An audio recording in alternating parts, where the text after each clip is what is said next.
Yo, Woody. That one's for Brandon. Woody.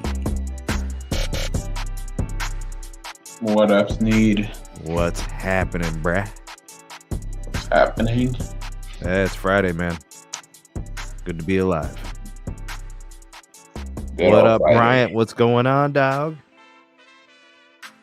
Yo, what's going on? Like I was saying, dog, it's Friday. We here.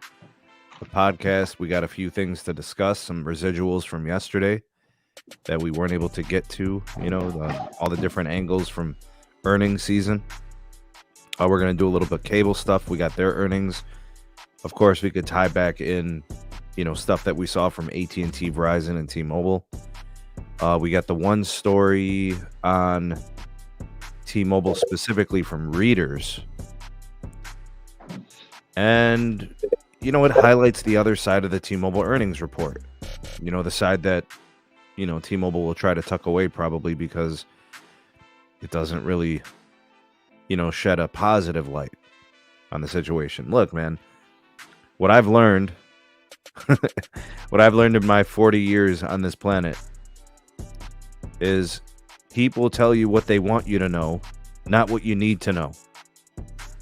And what happens in the darkness eventually comes to light. Amen, preacher. Right? You agree with that? Amen, preacher. So sometimes it just, you know, it might be kind of like, you know, lurking in the shadows and it must be uncovered. So while I was very upbeat and positive about some of the things that T-Mobile did yesterday, you got to look at the other angle too. I was very upbeat and positive about the things that Verizon was doing well. There was some downside. And then the same thing with AT&T. We saw strengths, but the street beat them up for the free cash flow. So we know how this goes. No carrier is going to come out and highlight their lowlights. That wouldn't make any sense. That would be counterproductive. Investors would probably dump the stock just on that, you know, poor strategy approach. So here we are, you know, trying to sort it out and make sense out of all of it. All right, music is killed. We're like 8 minutes in. Let's go ahead and start the show. All right, so we got a little bit of cable stuff to cover. We got the T-Mobile story, obviously, and then I want to get to a little bit of AT&T stuff as well. Where do we start, guys? Just the three of us. So where do you guys want to go with this? I was kind of thinking, let's start with cable because their earnings were today. But if you guys want to start with the T-Mobile piece or whatever, that's fine. I don't really care. Let's start with the cable. All right, let's do the cable, man. All right, now for those of you that are new to the SMT Nation and you just started watching, you may not know this because, you know, sometimes people don't get to see this type of stuff in the news, but cable companies are actually wireless providers now, like real, like legitimate. They add a lot of customers to the wireless network. All right, the Charter and Comcast both have substantial SOGA or share of the gross ads every quarter. So like T-Mobile reports 5, 6, 7, 800,000 net ads.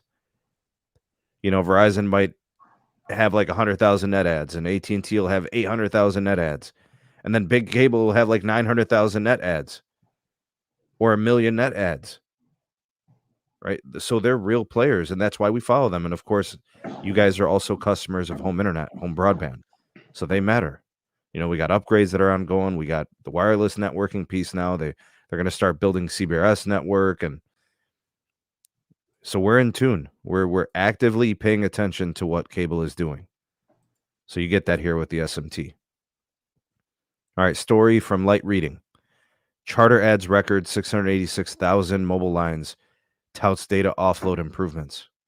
All right, before we even get into the detail, Brandon, what do you think of the title? Do you think this is going to shed, you know, positive light onto Charter based on what you're seeing here with the headline?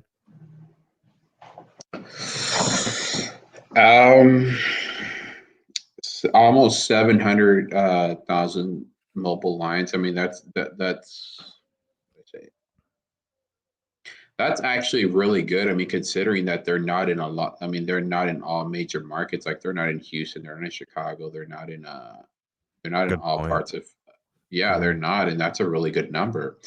Comcast added close to 400,000 or something like that. So they basically Wait, so combining they went Charter over a and million combined? yes. Oh, damn. Okay, we're gonna get to those numbers too. So, damn, go ahead, man. Yeah. So right now, I feel that there's more noise than ever before as far as the competition go, and we still don't even have Dish on paper right now. Wow, Dennis is joining us now. He's in on the stage as well. The combination of Charter, which is Spectrum, and Comcast with Xfinity, totaling over 1.1 million mobile lines. Maybe that is just crazy. Yeah. And we got the disclosure from Mike Sievert yesterday that they're seemingly out of nowhere and they're not actually, consumers within the switching pool. I don't even understand, but this is pretty damn nuts. Let's take a look at some of the deets here. All right. 686,000 mobile lines, 666,000, the devil's in the numbers. Those are residential, and then 20,000 are small and mid-sized business. That's new. Right? This is the first time I've ever seen this breakdown from Charter. Maybe they did it last quarter and I just missed it, but this is new. Yeah, they just started offering business lines within like the last maybe like year, Sneed. Okay. And Okay. also Comcast. Yeah, and I was gonna also say Comcast is offering enterprise now too, not just small and medium sized businesses. They're gonna start offering enterprise lines. Wow, man. Okay, so they had 615,000 mobile lines added in Q4. That was their previous record, so this sets the new record. Charter ends Q1 with 6 million lines. Comcast at 5.6 million. Oh my God, man. Guys, I always admit to it. I never pretend to not admit my faults. Back in 2017, when we first caught wind of this whole project from these, residential wireline operators, and I did not think this was going to happen. I kind of laughed. I'm like, why would big cable want to sell wireless? And then there was me up on my hill. Told you. And then there was me up on my hill calling it like I saw it.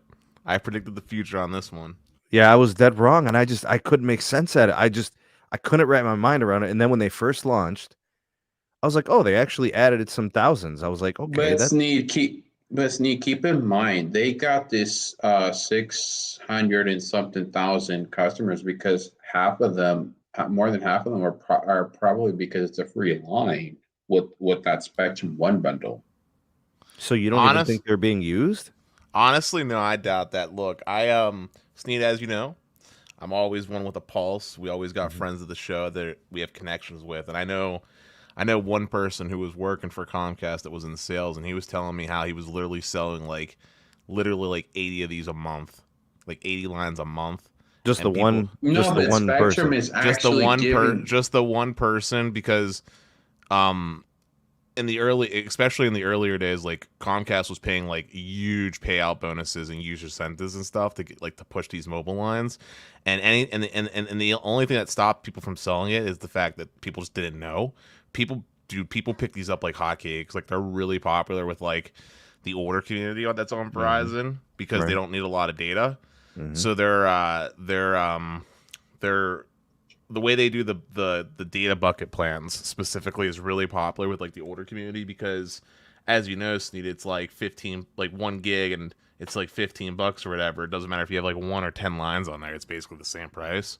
Right. So that's really popular with like the older community, and then for couples, singles and couples especially too. So 1 or 2 lines on an account was also really popular with like the unlimited plans. People love that pricing because it's only like $80, or no, it's not even $80 now. It's less now. It's like $60 for like 2 lines of unlimited data. It's really popular amongst like younger couples. It's good to see the growth here. I mean, at the end of the day, it's a defensive play for big cable. At the end of the day, there's no profit in it. They're not making money for sure. Yeah. This is purely a way for them to be able to remain afloat while they continue to build out their fiber and or DOCSIS networks. It makes a lot of sense. They had to pivot very quickly because, unfortunately, for whatever reason, they didn't take fixed wireless access very seriously. doesn't make a lot of sense because fixed wireless access is not a new product. It's been around for a long time. They didn't take it seriously, but because of that, they are where they are. So this has been good as far as getting some sort of momentum back into their business to be able to get the ability to be able to talk to customers about potentially getting their products and whatnot. But I don't think this is going to be a long-term play. I know they've been talking a lot about trying to, build out their own network and all that kind of thing. That's years down the road, in my opinion. Because I mean, where's that money going to come from without really It's eating not. into their revenue? I think it's years down the road. At least at scale. I mean, I know they've been talking about small cells and whatnot, and that's cool, but I don't see them being a full wireless player anytime soon. They Still don't going to want to pretty much be. They don't want to become a be full that. wireless. They don't want that. Yeah, no. Well, I mean, So if they didn't, they wouldn't be trying to build their own network at all. So I think they do. wrong. No, that's not wrong. It doesn't make sense to build your own network if you don't have plans to be in that space long term. So That's I think they do have the plans to do that, I but mean, just they're not building a at scale right small now. network, but it's mainly to offload those customers off of Verizon. Exactly, so that they can start having some sort of revenue, some sort of profitability off of these customers. Because right now, these are all Verizon customers. I mean, let's be Okay, honest, the majority of that money is going to VZ. So I'm gonna butt in here. I'm gonna get Dennis on this, but real quick, S Blue Tech, thank you for the super chat. Verizon, the real winner from this in the end. Totally agree. They become absolutely. the mobile network of choice. They get some. I mean, they're selling the gigs, so yeah, they're the beneficiary for sure. Go ahead, Dennis, get in. So there's a few things I want to say. First part is from the genesis of wireless. At first, it was just straight up a retention play, and that's the truth. That being said, as far as profitability goes, on a wider scale, it's still not necessarily. On a wider scale, the unlimited plans anyway aren't profitable for companies like Comcast at the moment. But they do, if you break it down, they do actually see very high profit margins on the buy the gig offerings. Specifically, if I recall, I believe on like 1 gig they're profiting like $6, which is a pretty decent amount. And like the 3 gig plan, they're profiting like $20. And then What's the unlimited, Dennis? Their unlimited plan. What's the cost? Unlimited? Isn't it one line for 45? I know 45. Okay. It's 45, and like 6 months ago they recently made 2 additional plans that gives you like 50 gigs or 30 gigs of hotspot and yeah, but 50 what we know gigabytes about of that, data. Brandon, is that we know that the buy the gig customer is subsidizing the unlimited customer. By a lot. That doesn't really make a whole lot of sense, though. Normally, it's the other way around. No. I'm curious to try to better understand why in the MVNO space, the customer that's paying the least is subsidizing the customer that's paying the most. Well, they're paying the most per gig. They're paying the least amount on the account, right, Dennis? Yeah. So Comcast, at least when I last knew, now they might, and I like I said, they worked out new deals since I heard these numbers. But when I last called, Comcast was basically paying a flat price where every gigabyte used basically cost them $5, essentially. Didn't matter what the plan was. So $5 plus let's call it $5 plus $5 or so for the offering of calling and texting on the plan means that at a base minimum, $10 is what they were paying Verizon essentially for any given plan, base minimum, right? Which is why it was like $5 on like $5 or $6 profit depending on area for like the 1 gig plan, and then when you got to the $30 plan, it was like $20 worth of profit and so on and so forth until you got to unlimited, where unlimited customers were basically using a lot of data, and that was bad because if the unlimited customer actually used the full amount of data included in the plan, they lost money. That being said, that was earlier. They've been working out new deals. Brandon touched on it. They have more premium unlimited plans that they're selling now where they do see profit on, quite healthy profit, in fact. And then also worth mentioning is the network piece. Comcast has no intention of building out a full nationwide network, but they have been building out networks on a regional scale, specifically with the focus right now of enterprise customers. They've been making private networks for enterprise customers, which hasn't been really being talked about, but that's been a thing. And then also, if you go to specific cities where Comcast is really popular, like Philadelphia, Pittsburgh, they're really big, like home courts. Comcast has a lot of CBRS deployed. Like, if you come to Pittsburgh, Comcast has more CBRS deployed inside the inner parts of Pittsburgh than Verizon postpaid themselves. You're going to That's find more cool. small cells that have CBRS from Comcast deployed, but it's city specific, and it's not everywhere. But in cities like Pittsburgh, where Comcast is well deployed with their Wi-Fi, their free Wi-Fi hotspots, which they're banking on their customers using, and then when they're not around the Wi-Fi, the CBRS locations, those customers aren't necessarily using all their mobile data on Verizon, and are probably going to be more profitable customers to Comcast because it costs them nothing to offer that. And that's the strategy. They don't want to build out in like rural or suburban. They're really just focusing on like the cities, airports that are within their territory, football stadiums, like Heinz, stuff like that. I mean, we're we could saying the same discuss thing. this. We could discuss this kind of from like the angle of the article, and Brian, I'll let you jump in once I get through it. One area that helps Charter improve wireless margins is the data offload. Charter added some color on improvements in mobile data offloading strategy, looking to cut down on the MVNO cost of Verizon.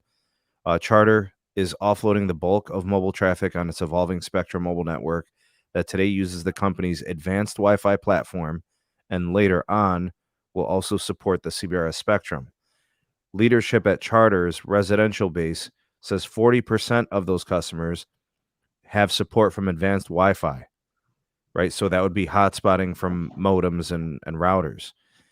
They're making it available to all, or to some small and mid-sized businesses. They estimate that 70% of Charter Mobile's customers now use Spectrum mobile network outside of their homes. It's estimated that about 85% of traffic for Spectrum Mobile is running on its own network. That figure climbed to 87% just in a matter of months. So they are actively building out that network through a multi-layer strategy, which is hotspots and soon to be small cells, right? And making sure that all customers can get onto those things as readily available as possible. And the advantage that cable has, at least when it comes to this offloading strategy, is literally every time they set up infrastructure access. Well, even more so specifics need. Every time they're selling someone internet, right, and they use that gateway, they got themselves another Wi-Fi hotspot. Exactly. It's got hidden SSIDs that are broadcasting that. Yeah. So, yeah, it's I would say they're doing a good job as far as offloading. As they're going to super dense, it says here. Yeah. CBRS to support dense, high traffic areas. Charter is live with CBRS in one large market, but didn't elaborate on it. I wonder what that one large market is. I mean, Sneed, you remember when we were in Pittsburgh, right? You were surprised by the amount of Wi-Fi. Everywhere. Yeah. Everywhere. And you just drive by banks and it's like, boom.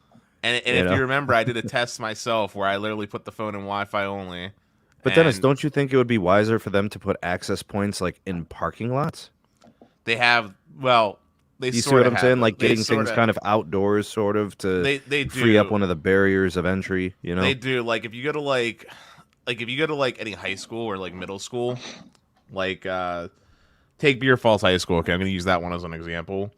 Comcast already had like one of those really nice Wi-Fi hotspots, the ones that are like hooked up with fiber, where it actually offers symmetrical speed. And then if you go down there now, they actually also put up some small cells with the CBRS, so you got really good Wi-Fi and you got the CBRS there for the mobile customer. And another popular place that I see these things positioned outside of are churches. Like every church I've basically been to has CBRS outside of it. So check this out, Dennis. And Brian, you're going to jump in now because this is I need you on this one. This project that Comcast is embarking on in Charter with CBRS, this is going to be way harder than they even know, right? Like it's not that it can't be done. It's that it's going to be a slow, time-consuming project, right? They're going to have supply that they need to acquire. They're going to have to take technicians time to do these installations. They're going to have to constantly evaluate network access and usage characteristics. And there is going to be some learning that they have to do. It just isn't as easy as it always seems. That's what I've learned in my 40 years on this planet. Brian, go ahead. Well, I mean, I agree. Generally with CBRS, it's not really the best frequency that you want to use to transmit all data, network traffic as far as calling in, your actual internet usage and all that kind of stuff. It's good for downlink and whatnot, but generally across the industry, as far as the MNOs who actually use it, generally it's built as TDD, time division duplexing, to allow for an enhancement to the downlink performance. But if you're talking about using that for voice calls as well, you get into a sticky situation because with CBRS generally, even if you own spectrum, you have licenses and whatnot, you're not able to fully control it yourself. There are outside players, government, things of that nature. So that's the reason why it's built as TDD as opposed to FDD, which is frequency division. So I'm not sure if that's the end all be all. It's a cheap way for them to be able to offload data traffic, and I agree with that. But if you're selling mobile services, you got to assume that calls are going to be made somehow. Maybe they're going to use, I guess, maybe their Wi-Fi network to promote Wi-Fi calling. And if they can get, reasonable performance, that's equal to LTE, HD calls, things of that nature, I don't see any problem with that. But again, if I'm paying, for example, $45 a month, I want to be able to use my phone anywhere, not just in Pittsburgh or Philadelphia, for example. I want to be able to use it, as I'm traveling. Well, that's what the Verizon network's for, right? Exactly. Exactly. So again, it's still a patchwork offering. I don't see it being a situation where they may be offloading. I still don't quite understand how a pay by gig user is more profitable than the unlimited. It doesn't make much sense to me, but it's okay. That's fine. I don't know. It seems very patchwork. And again, I don't see that as the savior to their business. Their core business is getting its lunch money taken by Verizon and T-Mobile as far as their fixed wireless access products are concerned. I still think Verizon wins in this trade-off. I'm attacking your core business. You're attacking mine as well, but you're attacking me in a patchwork. Their core business is more profitable literally now than ever before. They're making more revenue on their broadband than ever before. ARPUs continue to increase. Yeah. Yeah, absolutely. But in the long term, I'm not sure that continues. It's difficult to continue that when you're not able to grow your customer base. It's the same thing people say about Verizon. So I'm not sure how this changes. Yeah, they do. I'm not sure how that like the concept doesn't change because we're talking about big cable. These are the same things that get talked about with Verizon. So if it's true with Verizon, it's gotta. We're ignoring the facts though. Like big cable. Well, you're talking about growth, right? Big cable seeing remarkable growth in the enterprise space, specifically thanks to the major funding that's been allocated to expand broadband in different places. And that'll pay dividends in the future. Dennis is right. I have been watching the BEAD build and like the BEAD program acquisition of dollars, and they're getting a lot of these contracts. That's very, very true. But that's not exclusive to big cable. Verizon's getting those things as well. So Verizon isn't winning the contract bids like cable is though. I think it's just a scale difference. I think that depends on the market. Like for example, in the Pennsylvania state of Pennsylvania, perhaps, but Delaware, they've got different offerings and different contracts that they've won in the Massachusetts area, things of that nature. It just depends on which parts of the country you're talking about. So I mean, those contracts are being won across the industry. So I'm not sure if that's the silver dollar that they're going to need to propel their business forward and keep that ARPU growing. I don't know, especially when you're talking about their core business pretty much being at a crawl as far as the amount of internet users they're bringing on versus that of Verizon and T-Mobile as it pertains to fixed wireless access. I just don't. I don't see it as a.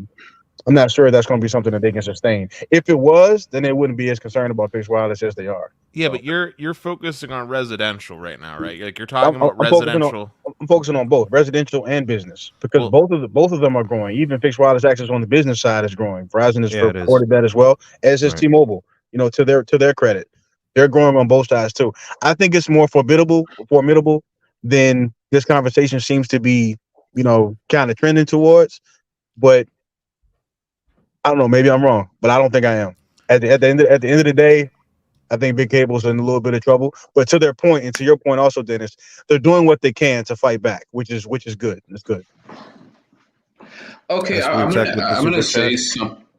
Wait, let's do a big pause. Yeah, first let's do the super chat. Then I want to say my piece, and then you can say your piece, Brandon. Super chat first. Super chat from S Blue Tech. Thank you. He said we have Comcast public Wi-Fi here.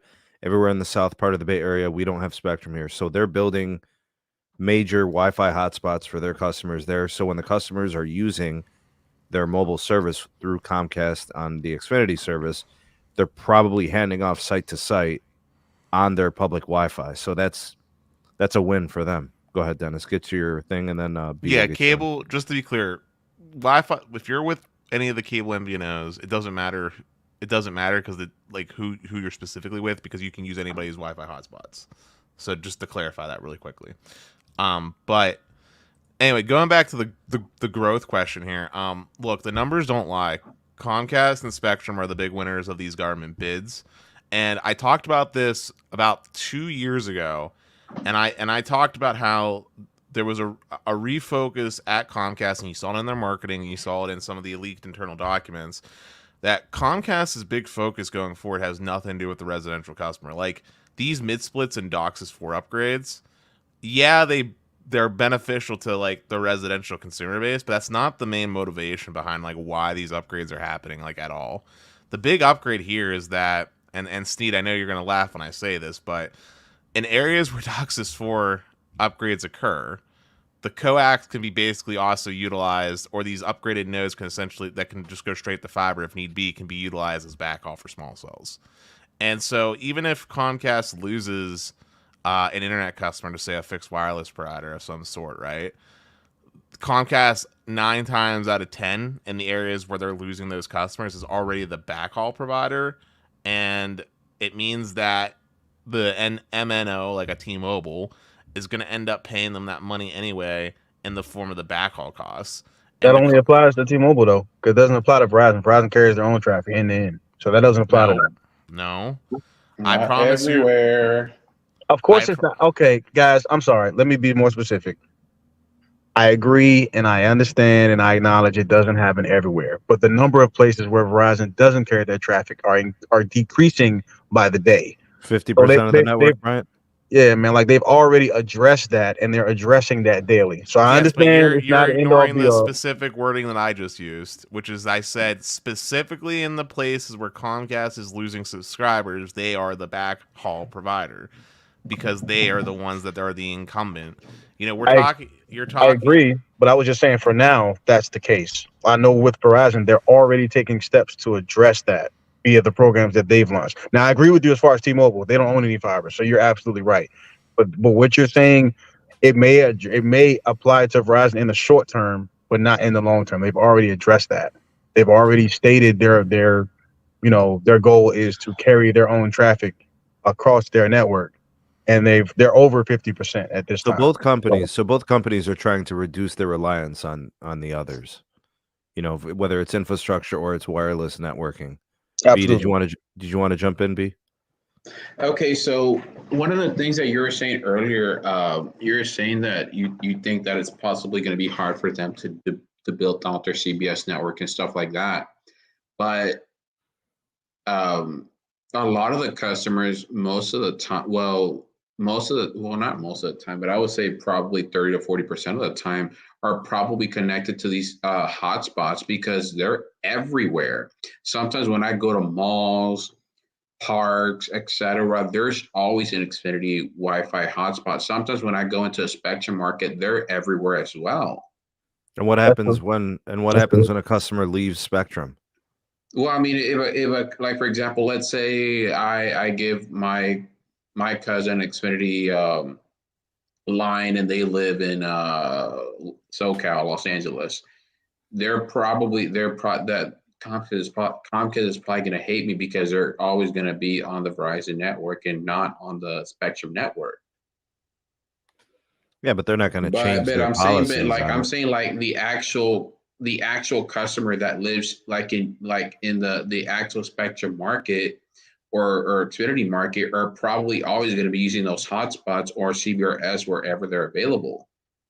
Now, if they step outside of the footprint, then more than likely they're probably going to be on the Verizon network or some cases using those hotspots. Can we also not forget about the fact that Comcast is actually one of the people that's helping Verizon deploy CBRS? There's a lot of locations where Comcast is the one putting up the CBRS gear. And then Verizon customers are the ones that are getting access. I mean, so Spectrum. Where's your source for that, Dennis? Why do you say that? It's just a fact. Like, Well, I if, just want to understand, like, why do you think, like, okay, you think that's a fact?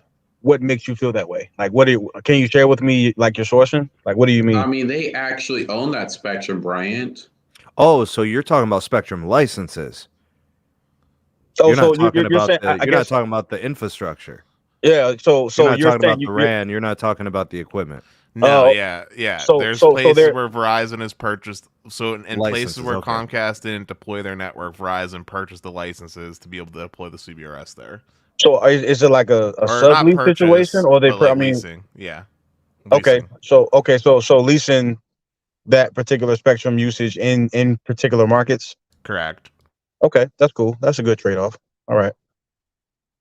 And All it's right, a big shout net out and to it's a Blind net Tech. Thanks for win-win. the super Comcast chat. gets money, Verizon gets to use the spectrum, and then also in those specific circumstances, it still gets treated as like Comcast spectrum, where they're not paying the premium that they have to normally pay to Verizon.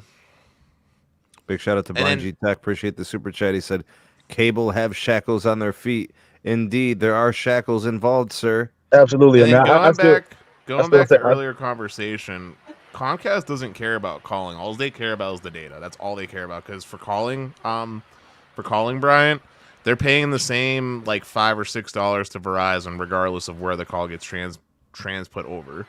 It's the same cost. That makes sense, but if you're the one that's responsible for caring for the customer, if Comcast doesn't care about the calling, then that sets them up for failure in the future, because the customer the customer certainly does. I don't think that any customer goes into an agreement with anyone saying, I don't care about calling at all. I want to be able to make a call. I'm not saying, hear me out. I'm not saying that calling is as important as it was 5-7 years ago, but people are paying a plan. They want to be able to call whenever they feel they want. Yeah, but you're acting like you can't. Like, Sorry. you're missing the point. The whole reason why the partnership with Verizon exists, right, is so that they provide coverage across the country. Agreed.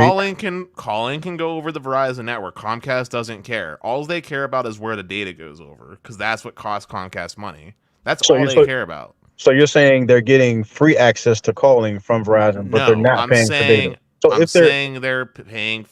The cost to offer calling is the same regardless of where the call gets ran over. If it's a Wi-Fi call, if it's a CBRS call from their own infrastructure, or if it's on Verizon network, the cost is fixed and flat. It's like $5 to $6 per account per line. It's like literally a flat cost. So I'm saying it doesn't matter where it goes over. However, data does matter. If a customer doesn't use a gig of data on Verizon's network, that's $5 that Comcast gets to save in their pocket. Gotcha. Okay. Understood. All right, big shout out to Caesar. Thank you for the super chat. He just dropped that one in there in the live chat. Appreciate that, guys.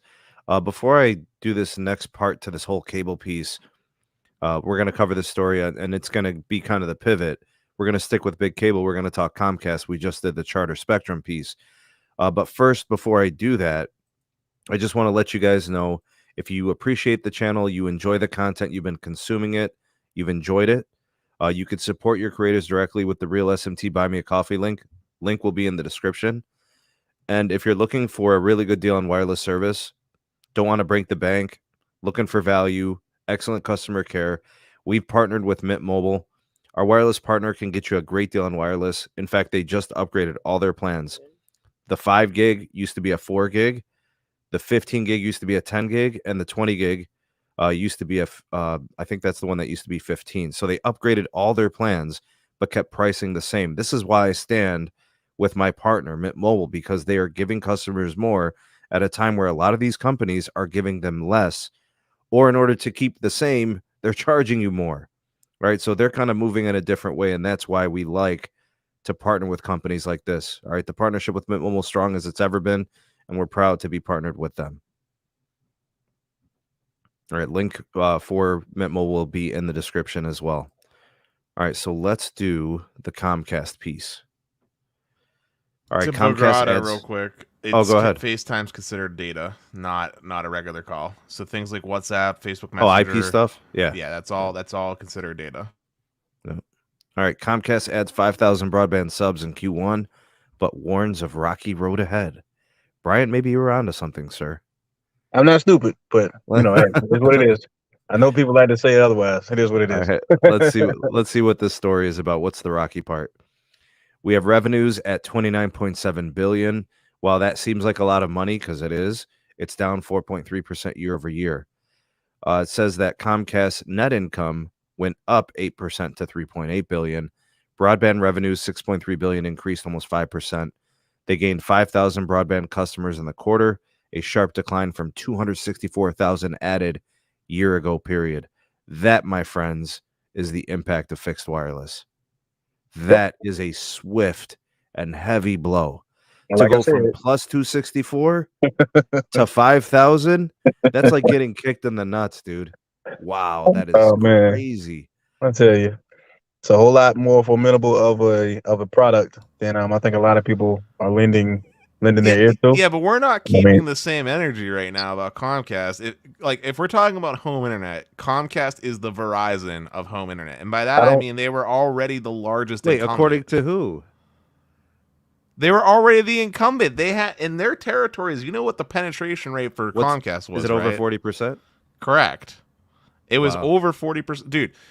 In most areas, Comcast is was the only broadband provider. In those instances, the penetration rate for their home internet It's very strategic, Dennis. was like 85%. It was I something don't. It was like something ridiculous, with like the other like 10% being like a DSL provider and like the other 5% being people that just didn't have internet. I don't And then disagree in the with Dennis at all. places, He's right. That's true. That is and true. then and the places where there was actually two options, let's just say FiOS territories, right?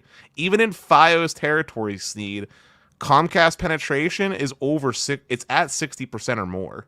That's crazy high, man. FiOS is on the back foot.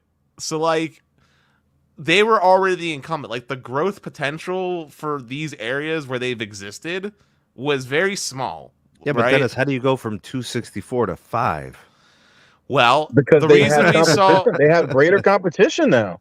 well, I the mean, at reason the end of the day, like everything that Dennis is saying is correct, and I agree with you. I don't want to be combative at all because you are making very valid points, and I acknowledge Yeah, that. but it's the 100%. scale of the decrease, Brian. I'm saying going from Exactly. 265 yeah, to but there's 5, something we're not there's something we're very much ignoring, which is that for 2021 and 2022, all broadband providers, but specifically cable, saw record levels of growth due to the pandemic and work from home and like that refocusing, right? So we basically saw like growth that would have happened over the course of a year literally happening over the course of a quarter.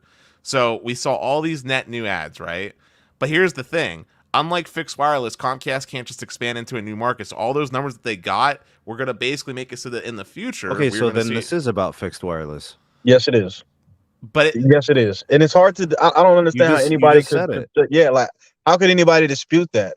It's not about scale. It's not about slowing growth. It's about fixed wireless. Yeah, you can scale fixed wireless access a lot faster than you can fiber to the prim or DOCSIS to the prim. So because of that, you see the growth, and also you see the pricing, you see the profitability. They're able to move faster than Comcast can, which is why they're doing kind of this. Well, let me try to respond and do something. Let me try to get into cell phones. I don't have any other way to grow. Let me try to get into cell phones. Let me try to expand in the major cities. And that's cool. There's nothing wrong with it as a defensive play. Hold on. I got to ask Dennis this. So, Dennis, if the pandemic happened and Verizon and T-Mobile had full-scale fixed wireless access, they would have buried big cable. No, you're missing what I'm trying. You're missing what I'm trying to say.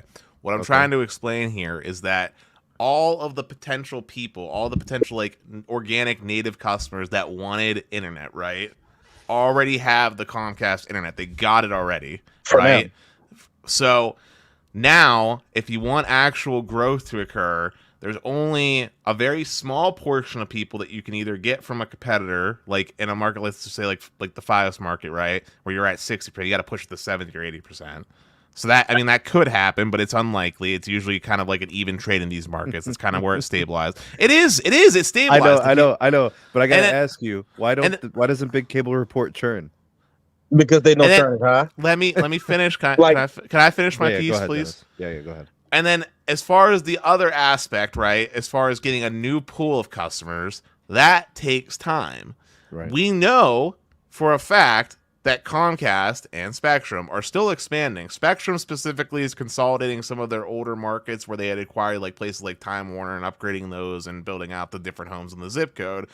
Comcast, as we talked about earlier, has been taking on major contracts that the government is paying for them to build out. So they're literally getting free tax money to hook up new passings and new housing, right, and new apartment complexes. But that's another aspect It's of things big for too. them. Yeah, But that's huge. another aspect of things too that's also slowed down, right? We're seeing a slowdown in new homes being purchased, which is where a lot of those new net ads for like places like Comcast were also occurring, was with new construction projects, right? Because usually Comcast and Spectrum were the ones that were winning the bids with places like Miranda Homes or Ryan Homes or whomever to be pre-installed by their builders, right? As the option. We're not seeing as many new houses being constructed either. We're seeing a slowdown on that with the economic decline. So But there's you are different factors that are impacting the ability for Comcast. So it's probably 3 or 4 things, Dennis. It's not one thing, right? Yeah. Yeah, everything's got to factor in. I do think fixed wireless is a big piece of it, though. Yeah, fixed wireless is a pressure, but if we look at where fixed wireless is getting customers, realistically speaking, is where most of their customers are coming from places where Comcast or Charter weren't actually the internet operators. They're coming from like suburban markets where Comcast and Charter didn't want to offer, and a big push for rural, which Comcast and Charter didn't care about because it wasn't profitable for them to do because the houses were too far apart, whereas for fixed wireless, it made sense. Well, the one thing we do know in terms of the intel on the fixed wireless subscriber, there's balance. 1/3 DSL, 1/3 cable, 1/3 fiber. That's pretty balanced. I don't You know, think that Comcast or Spectrum customers are as sticky as Dennis may be alluding. I think they're leaving. And I think they're considering fixed wireless access in places that they can get it, which is, I know for T-Mobile, just about everywhere in the they country. won't report churn. Yeah, I mean, there's a reason They for that. don't report churn at all. And Yeah, to me, yeah, that is when you lack transparency, you're telling us exactly what we need to know. yeah, you're hiding something. Sometimes what you say, right? It obviously when somebody asks you a question, you can answer it truthfully, directly. You know, if you don't answer a question, it's telling as well. You know, Yeah. if someone asks their significant other, "Have you been cheating on me?" and they refuse to answer the question, you know. I mean, Right? at the end of the day, Big Cable isn't trying to become a mobile network operator, which is to Dennis's point, what they're trying to do. They're not doing that if their core business is thriving, and it's not thriving. So they're looking for other ways to be able to grow. Well, the and other ARPU ways is to, good. You know, Dennis well, yeah, I talked mean, about the yeah. ARPU, and then Well, also Dennis also hit on this as well. Business segment is a boon. They're starting to hit on these business accounts. They're doing well. well, that's So true. they've been able to garner some growth in those respects. That's true, and I agree. But I mean, we say the same. You could say the same thing about Verizon, yet people talk about the customers that are leaving Verizon. Right. So I mean, but what I'm saying is that the revenues in 2022 for Verizon were very healthy as well. But everybody talked about, when they think about the second quarter last year, they think about the amount of customers who left. When they think about the third quarter, same thing. Nobody mentions the fact that revenues were up last year. Brian, I have no problem if you want to hate on Comcast. All I'm saying is I'm keep the same hating. energy. I'm not Keep the hating. same energy. I'm not hating. I'm keeping the same energy, and I'm encouraging everyone else to do the same. I'm encouraging everyone to, judge these companies exactly the same across, Big Cable or wireless. Right. That's all I'm saying. Right. Big Cable has one problem. Dennis, Big Cable has one problem. Brandon, pricing. Carlos, that is it. They stop that and they fix everything. But Literally, fixed wireless has no answer. But they know that. So why aren't they doing it? Care. And they Why aren't literally they doing They it? don't care, and you know why they don't care? It's because they're still making out like bandits. The pain of fixed wireless that we're talking about, right, hasn't really it's a pressure. Yes, it's a pressure, right, in certain markets, but it's not hitting them yet. Okay, it's not hitting them yet. If it was a chokehold, how would is Cable breathing right now? Are they still breathing? Cable's still breathing right now. Fixed wireless is like, if this was a boxing fight, right? Fixed wireless might have gave him 1 or 2 punches that made him feel a little bit like, oh, I guess you grew up, this boy. Is a fight. Like, this is a fight. I guess you grew up. I guess you grew up, little Sneed. Now you can punch me in the face. And then Big Cable said, well, whoop de freaking do, I'm gonna tank that, and then threw back with a big old punch and said, I'm gonna eat your lunch. Try again, because we're talking about the small and medium businesses. That's not even the most attractive, most profitable part, which is what Comcast is really focusing on, is enterprise. Comcast is making out like a freaking bandit with their enterprise service segment. I don't know if you've ever looked at like the custom stuff that they've been making for these enterprise customers, but they are making so much bank. And let's also not forget, Comcast made a refocus on their broadband, yes, but Comcast is also more like a Silicon Valley software company at this point, with some of the software stuff that they've been developing and licensing out internationally abroad. Wow, I am beside myself. All right, I give up. You have no idea the level of you have no idea the type of stuff they got cooking when it comes to overall network management at like a literal like main backbone. Like, they got some really cool stuff cooking that I can't share all into too much detail on the show, but they got some really cool stuff cooking, and they're making a good amount of money on this stuff that they're licensing out, especially specifically in Canada and over in Europe. This is the same thing that's happening at Verizon though, and everyone keeps going back to, but they're not growing. Don't forget about the video Verizon's losses, Dennis. Don't forget about the video losses. Verizon's doing great in their business market, like in their business part of their business. Verizon business is doing great. They have the same innovative things going on with mmWave and all the things that they're doing with in-building solutions and all the things that all these unique partnerships that they have with all these great companies. I'm just trying to figure out why, like you said, to your point, Dennis, the energy isn't being kept. Because if Verizon, for example, only had 5,000 ads in a particular quarter, people would say, oh, wow, that's horrible compared to whomever. Verizon in the fourth quarter had 41,000 phone ads, and everyone said that wasn't a lot. But here we are listening to defense of a company that grew 5,000 broadband, which is their core business. I don't understand. How am I not keeping the same energy? Okay, but one of the things is that if y'all have noticed recently, the internet side is actually kind of fading a little bit, because now there's more competition on the ISP side. Exactly. And, but You're talking Verizon, traditional wireline B? Yes. Yeah. AT&T is growing like crazy. AT&T is killing the game right now. Like, yo, Dennis, those are your boys. Those are your guys. They're killing it right now. I don't understand what we're talking about. They are a formidable opponent to everybody, Verizon included. AT&T is smacking provider in the country. Yeah, man. they're smacking everybody in the face. It's not Comcast. No, it's AT&T. They are killing the game on wireless and wireline. Brian, I want to hear what Brandon has to say. No, but like, if y'all have noticed the past year and a half, the ISP side, like, there's more competition now, because you have T-Mobile Home Internet, which sometimes is not even the best, but people will still get it. Yeah, and then you have it. And it's cheaper. Well, if you have it bundled with Magenta or whatever plan you have, and then secondly, you have Verizon fixed wireless, which is what, $25 if not free. Yeah, there's ways to get them cheap. Yeah. Mm-hmm. And stuff like that. But Comcast and Charter are actually gaining wireless subscribers out of Verizon. So at the same time, like I've been saying the last couple of times, people are moving around. Yeah, there is movement, and they're choosing price, and they're choosing bundles. It's mainly it's more than likely the younger crowd versus the older crowd, because most of the time the older crowd, like, they just have their stuff on autopay and they call it a day.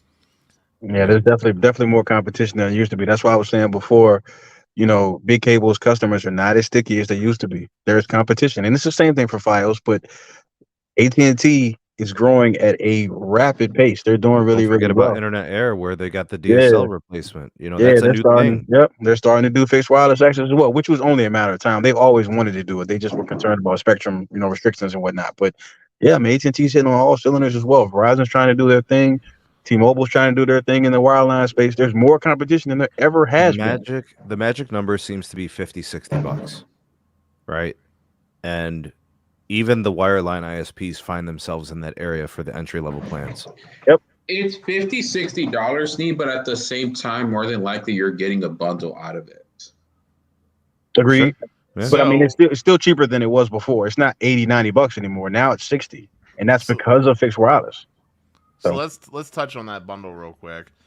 when Comcast gets a new customer from let's just take Verizon Wireless. Okay, let's use this example because it makes the most sense. If Comcast steals a customer from Verizon Wireless, right, a big old family account, they're probably getting at least minimum 2 lines because that's the average, 2 lines of mobile, and they're getting that home internet ad. If the inverse happens, Verizon's only getting the $25 fixed wireless ad. Whereas for Comcast, from a revenue standpoint on the account, they're getting the $50 from the entry-level home internet plan.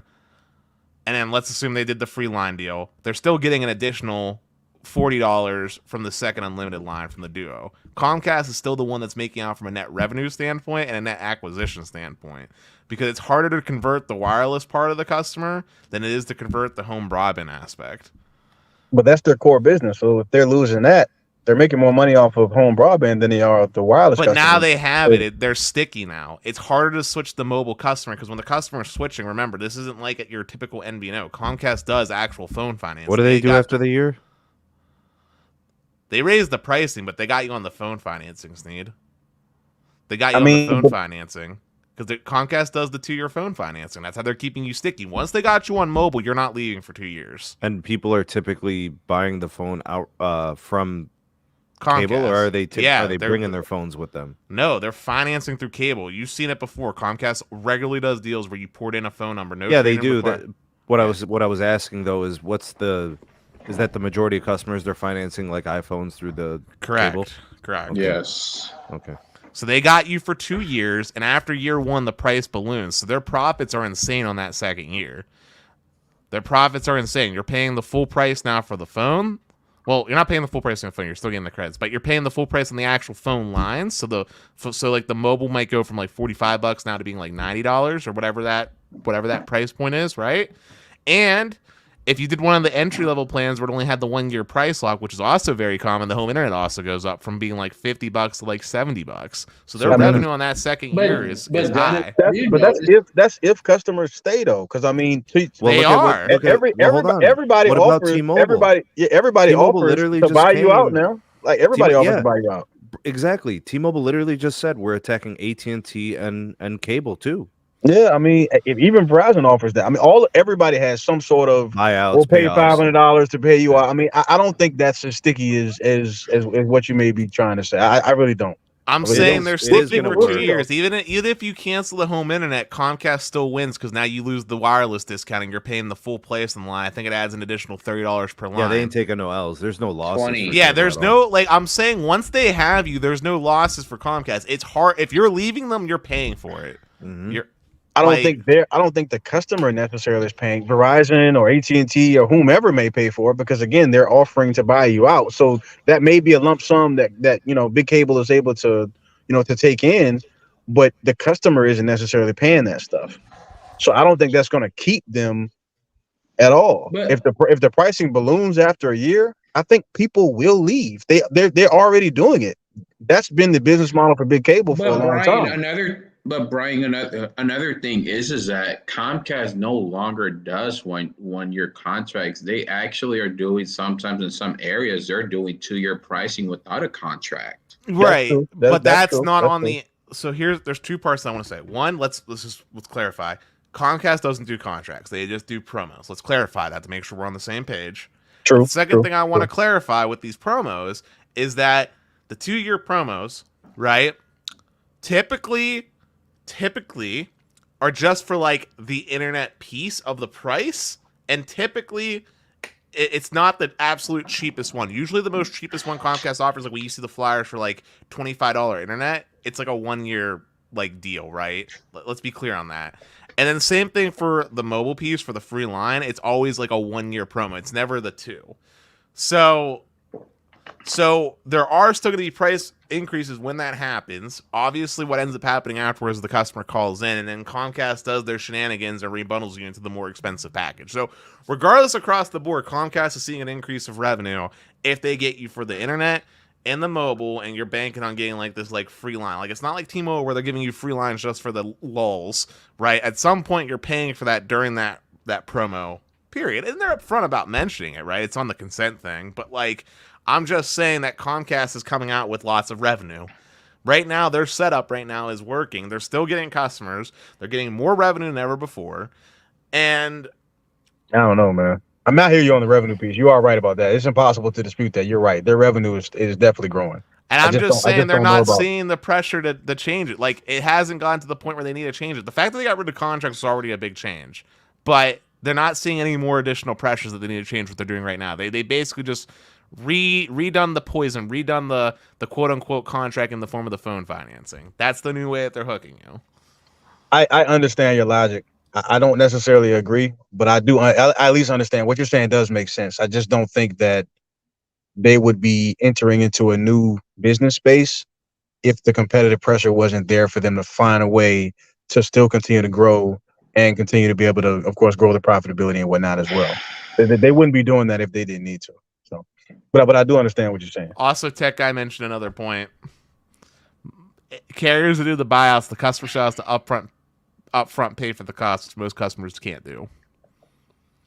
Well, then why are they switching? I mean, customers are switching all the time. I mean, I don't understand. And when they switch, they're not usually having to pay off an early device payment on a phone normally. Their phones are usually paid off at that point. They wait till they're 2 years. But even if a carrier were to pay your early termination fee, for a lot of people, it's a lot of work, and sometimes it takes forever for you to get that money back or the credits. That's definitely true. But I don't think that's stopping people from leaving if they want to leave. So none of you guys actually have experience with actual customers. I have 3 years of You experience. better tell us, Dan. I can tell you a ton of customers come over or leave a carrier with device payments. So Absolutely. You guys are not saying the truth there. And a lot of times they get screwed over by T-Mobile, they get screwed over by Verizon, they get screwed over by AT&T because they don't understand how the system works. They don't. And that was the most frustrating part about helping people is they don't understand the system. That's true. That's true. It's sometimes some people think that they could cheat the system, but in all reality, the system is cheating them. So it was very difficult to be in my position because they would get so upset and there was nothing I could do to fix it beyond show them, the carrier freedom or the, what was it, keep and switch, something like that, or try to fix it with a device promo. But if they didn't qualify, there wasn't a lot I could do to actually help them. So it was very frustrating to be in that position because the person would have a lot of anger. And there really wasn't much you could do besides try to kill them with some empathy. But I mean, that only goes so far. Yeah. And someone's getting screwed out of $1,000 or $800 because they were promised something that they're not getting. I mean, all you have to do is be upfront and honest with them. Like, explain, and they're usually not going to be mad at you. I tried to do that, but there were some times when you do that and they would still get mad at you. Yeah, I was about to say that's not always. Your supervisor. Yep. I remember those days. Give you a bad survey, and then all of a sudden, then your boss is listening to your call, and then they're critiquing everything you're doing. And yep, I don't miss that at all. Yeah, definitely tough. So. But hey, Carlos has been really quiet. I'd like to get him in on this. He's been sitting here for like a good 30 minutes and not said a word.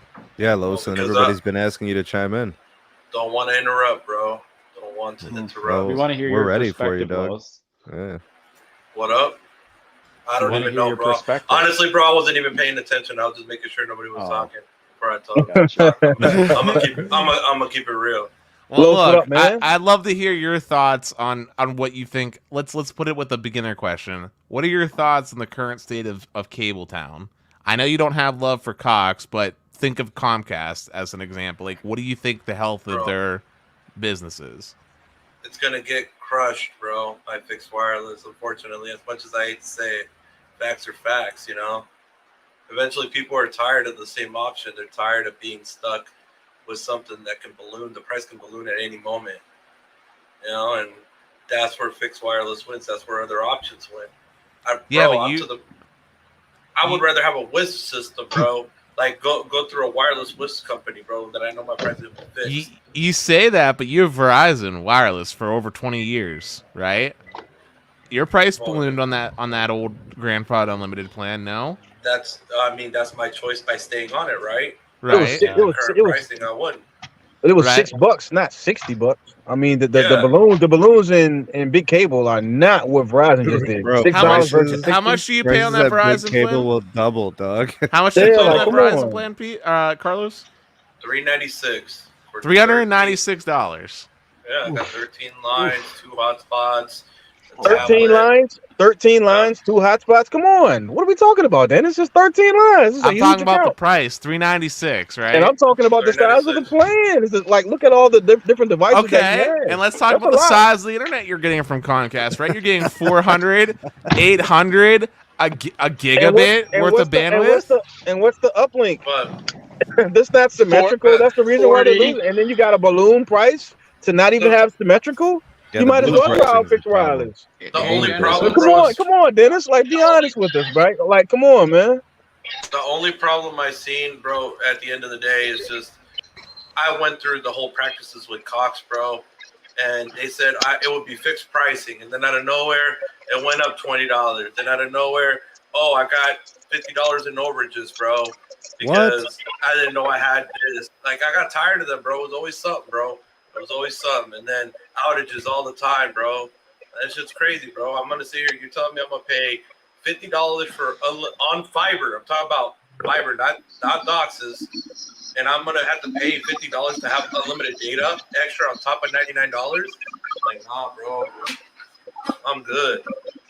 That was my Hey, man. experience too at Cox. It was awful. I do know what I'm talking about. Just saying. Charter That's stayed crazy. Don't get me wrong. Is that crazy? I know Comcast is better. Don't get me wrong. You know, it's a better company because they Yeah, give, but hold you know, on, better Carlos. speeds and all that. Hold But on. at the end of the Hold day, on. Los. you know, A pile of shit on the left or a pile of shit on the right? Aren't they both piles of shit? Yeah. pretty much when it comes to billing, yeah. Bryant is I mean, saying but- that experience but- is anecdotal. It's anecdotal, right? But at least I can give respects to Comcast that they do give the product that they offer. I can at least say that. But I don't know, man.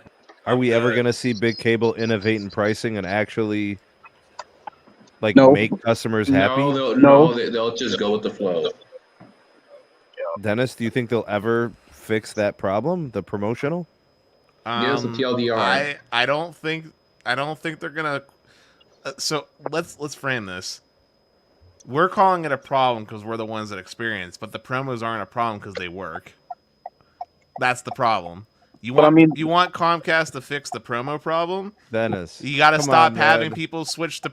No, seriously. Dennis, okay, 5,000 ads hold for on, this man. quarter, man. Hold on. If you're telling me that a man is going to be trapped on an island for the rest of his life and there is one woman on the island, you're telling me he's not going to have children with her? No, let's look at going back to FiOS markets, right? Let's look at where there's markets with FiOS, right?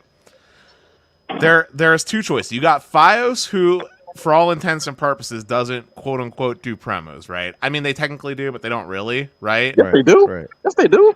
No, but I know what Dennis is talking about. It's the structure on how they do this is.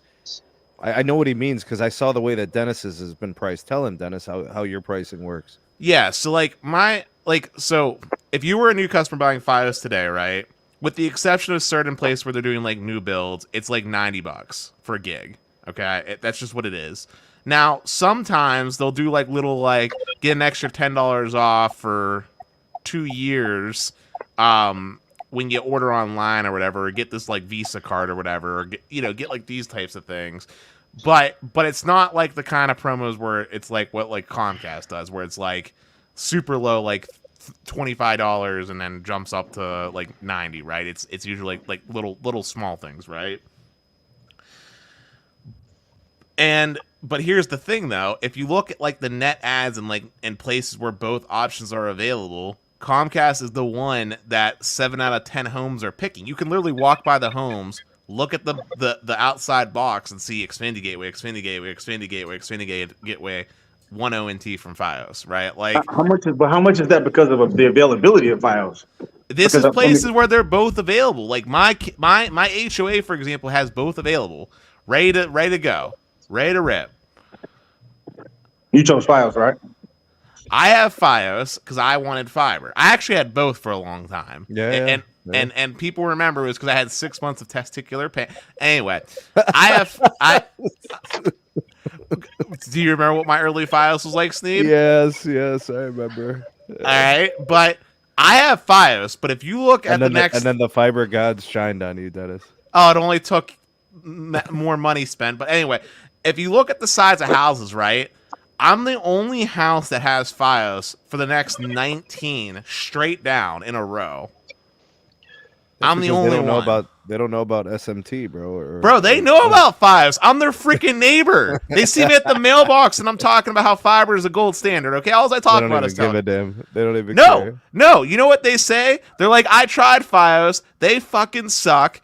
My internet went out, and the next time they could have a tech out for me was over a week later. They were like, F that. Comcast was willing to come out within 24 hours. Here's the thing why your situation's different, Dennis. Most of the time with cable, and when I say most of the time, we see this very frequently. I don't know what the exact number is. They're the ones, right? So I gave the example of a man being stuck on an island, and there's one woman. She could be uglier than sin, but he's going to still have children with her, and he's probably just going to wait for the sun to set, right? But my point is that people are taking what's available to them, but the moment that something else is there, the competitive juices get to flowing, and cable is having trouble, like in those situations where they do lose share in those markets. But see, in the places where there is competition, they don't, because cable just does the price competition, right? Like every year, but these numbers, but the data doesn't prove it. They're showing case in the armor. But every year, hold on, let me just say my piece real quick. Every year, right, like clockwork, whenever the new homes are getting done built, Comcast comes in with their door-to-door salesmen.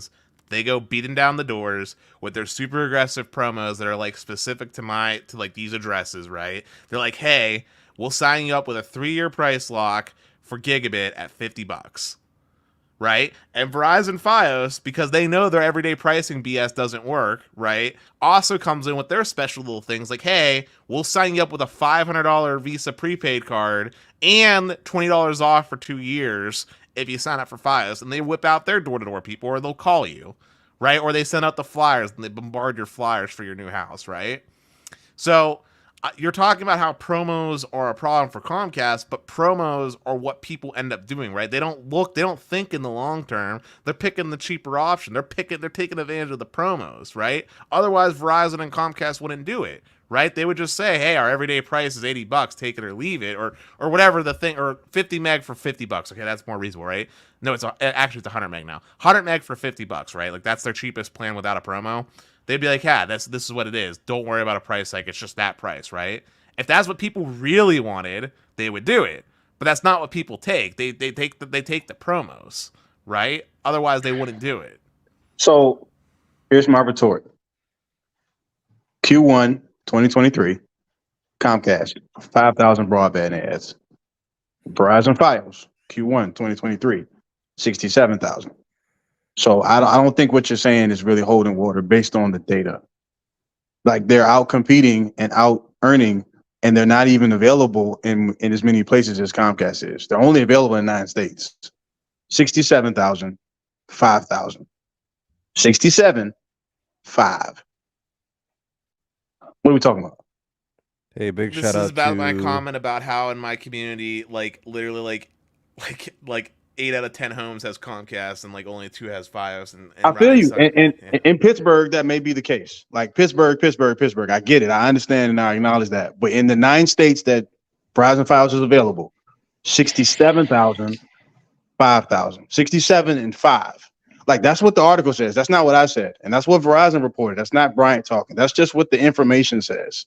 67, 5,000. Yeah, you're talking about the Fios ads. Big shout out to Bam Blam. And Super Chat. AT&T did even more than that. Hans, if you're listening, please give Brandon a check. Just slapping phones out of hands. I'm not even trying to be funny or anything like that. I hear what Dennis is saying. A lot of stuff that Dennis is saying, it makes perfect sense, and I agree with it. I'm just saying it doesn't always add up. Again, the data is saying people are choosing Fios. The data is saying people are choosing AT&T. The data is saying people are choosing T-Mobile. Yeah, they're not choosing Comcast. They're not choosing Spectrum.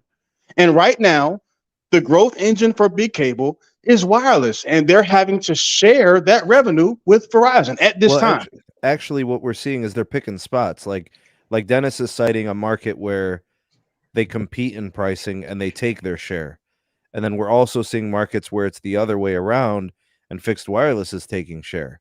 Absolutely. It's really become a situation where the ISP, the carrier, whomever it is, they decide that they want to focus on this market. They're making that decision within central office. It's like, all right, let's do it this quarter. Let's do it this year. Let's focus on this market. We've got a plan. We're not privy to those plans, right? We're over here just observing, but we see it. Yeah, I mean, I guess to put my point as in as short a bow as possible is that if Comcast actually feels the pressure in a specific market, they got more ammunition and more weapons. They're like the U.S. freaking Army, okay? They ain't going down. They'll get their customers back if they really feel like they have the pressure to do so. But they should probably do that like now. But that's the thing, though. Generally speaking, they're not feeling that pressure, right? If you're in a market where you already have 80% share, why go a guns a-blazing with your marketing budget to try to get that other 20%? Dennis, can I say something? I feel like Comcast right now is more pressured than ever before. Their Peacock business is dying. Two statements can be true. They have more pressure than ever. Like I'll put it this way. You can have more pressure, quote unquote, than ever before, but it's still not amount to anything that's going to kill you, right? I mean, Comcast is under more pressure than Charter is. I don't think Verizon or AT&T is going to end up killing Comcast or Spectrum. To Dennis's point, I think he's right about that, and I agree. But for the carriers, it created a revenue stream that investors can get happy about. It's the biggest, if not the only, use case at scale for 5G, and it's targeted specifically tens of billions of dollars for it. Right, and at last night's show, we literally also all agreed as a group that sometime next year, this rapid growth we're seeing from fixed wireless, we agreed on this last night. It's recorded. That it's gonna stop, right? Like this is what happens. Sure, but they're not gonna leave, Dennis. Like cable is gonna have to fight for those customers to come back, or they just don't or they just accept it, kind of like whenever back in the day, whenever DSL was actually a competitor, they were just like, yeah, like there's gonna be some amount of market share that we just don't get, and we're okay with that. Like we're happy having only say 60%. But having much higher revenue and that's fair. And I agree with that. Why would you concede? Well, I mean, I think what Dennis is saying makes a lot of sense, because I've said that about Verizon as well. To Dennis's point, I think Verizon has also said, hey, look, there's a certain amount of customers we're willing to lose because this is where we feel our product is worth, is worth the price point. So, I mean, I'm not necessarily saying they're punting, but they're willing to concede some market share because they deem that market share to be unprofitable. I mean, that makes sense. Do you think they're punting? Punting? I'm going to need a different word or a different descriptor. I'm sorry. Okay. Do you ever watch NFL football? Rarely, sure. Okay. Do you know when like the team with the ball tries like 3 plays and they fail and they don't get the first down and they punt the ball away? Yeah, for a 3-point score they punt it away for the other team to get the ball back and then they could try to score. Yeah. So when they punt, they're just like they're conceding. They're going to let the other team get the ball and try to score on them. Yeah, I mean, I don't even know if I would call it punting. I would just say that like Comcast literally is like, okay, so there's this new entrant, right? So there's excitement around it, and they're taking customers, but you said that the split was 1/3, 1/3, 1/3. 1/3 was fiber, so that doesn't impact Comcast. They don't care about that. 1/3 is areas where Comcast wasn't going to serve anyway because they weren't profitable unless government came in. And then there's only 1/3 where it's actually impacting customers' base. Out of that 1/3 that's impacting customers' base, in those localized markets, what kind of actual moving around are they seeing? Because a lot of times, as Brandon touched on, is there's usually a good amount of mobility in these markets, but the overall pie chart still ends up staying in the same like percentile where it's like 50 or 60% of the base in that targeted market is still Comcast. Some of the subscribers went around. Some of them are coming back with new promos, which is less revenue for a short period of time, but it's just starting the same end-all be-all story that's been running for 30 years, right? Like, I think it's a wait and see approach before they do anything drastic. Because if they just suddenly magically lower the prices, let's just say they got rid of promos entirely and lowered prices to everyday, like this is our everyday pricing. There's no going back from that, right? It's a lot harder to lower prices than raise prices. Agreed. That's fair. That's fair, and I agree. A lot of that logic is also being used by the Verizons and AT&Ts of the world on the wireless side. That makes sense. I agree. That's true. And then also, let's also not forget the point that I was trying to make earlier, which is even more important, is that right now residential is not Comcast's bread and butter main focus. It's enterprise and business. Let's also focus on that for a second too. The most aggressive promos right now, or the most aggressive incentives right now, are in the enterprise space. Enterprise backhaul from Comcast is some of the cheapest that's ever. Backhaul in general at the enterprise space for gigabit and 10 gigabit connections is the cheapest it's ever been. And Comcast in particular is undercutting the competitors of the enterprise space by thousands of dollars. So Bryant was right. We have to keep the same energy because everybody's shitting on Verizon for not doing shit in consumer, but we can't be shitting on these guys for not doing shit in the consumer. Yep. Oh, okay. I mean, they are doing stuff in consumer. They got rid of contracts. They did the 2-year price, and they include the rental now in the promos. Before you used to pay for the rental, now it's included. These are changes that are consumer positives, right? What up, no radio? What up, right? Bray? Like they used to charge for the modem rental, now it's included for free. But no, it's not, because the thing is that once those 24 months are over, you pay everyday pricing, plus you pay that unlimited data and the that modem fee. But we're talking baby steps, right? Before you used to pay, there's even talks that Charter is likely going to bring data caps back. I mean, going to introduce data caps to Time Warner Cable and Charter original Charter customers. Yeah, but Brandon, we gotta talk baby steps, right? Before, Comcast never used to include the modem rental. It was always something you paid for. Now they do, right? Now they do. Before, you used to have to sign 2-year contracts with early termination fees that were like $230 and went down every month that you had them, right? Those are gone, right? And then as far as the data cap goes, before, originally in places that had it, so remember, Northeast has never had the data cap, just to be clear, and we still don't. Right. But in places where the data cap first existed, not only did the cap used to be lower, because when it was first introduced, it was 300 gigs. Now it's 1.2 terabytes. But also the price to get unlimited data used to be $50. Now it's $25 if you have to pay for it outright. And like you just said, it's now included on promos, which didn't used to be the case.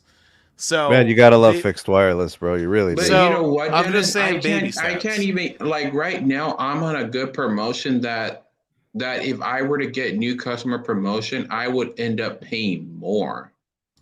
Okay. Like, I don't. Basically, like, no, like, not everybody can get that promotion. Like, right now, I still have the Preferred Plus with the freaking Extreme Pro, whatever. Dude, you've had that for what, 5 years? Longer. So then you're not even on a promo now, right? Like you're on everyday price? No, like I always call their asses and be like, hey, like, make it happen or I'm out. And they actually do it.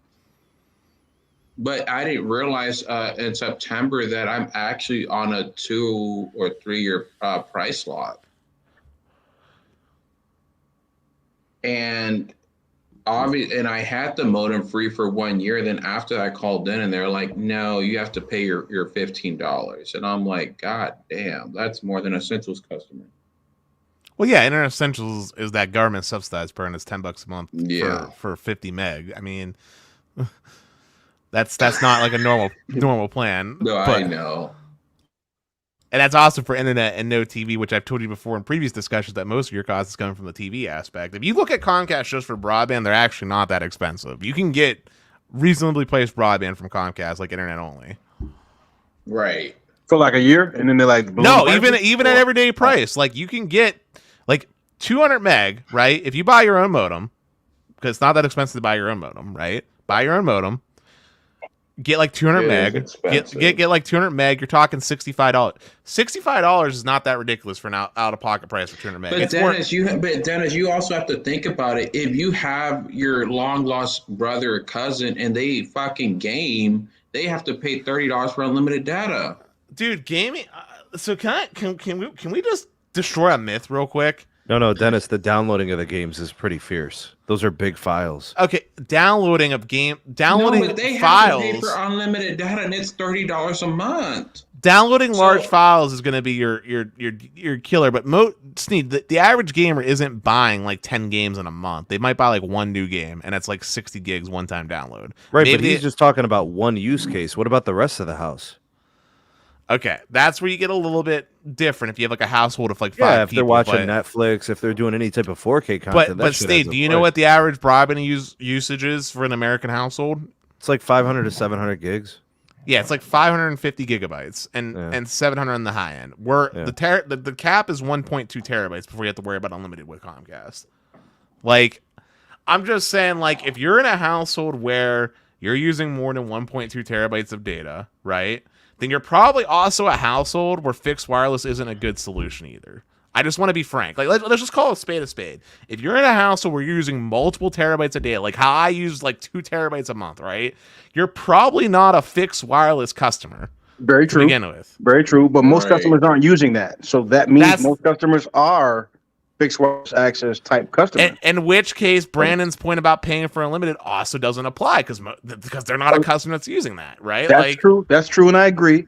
But that's why I feel like fixed wireless access is selling the way that it is, because customers, most of them aren't super users. Okay, so they you're don't talking necessarily see the- 65. You're talking $65 for no promo for 200 meg by like 10, or if it's one of the mid split markets, 200 by 100.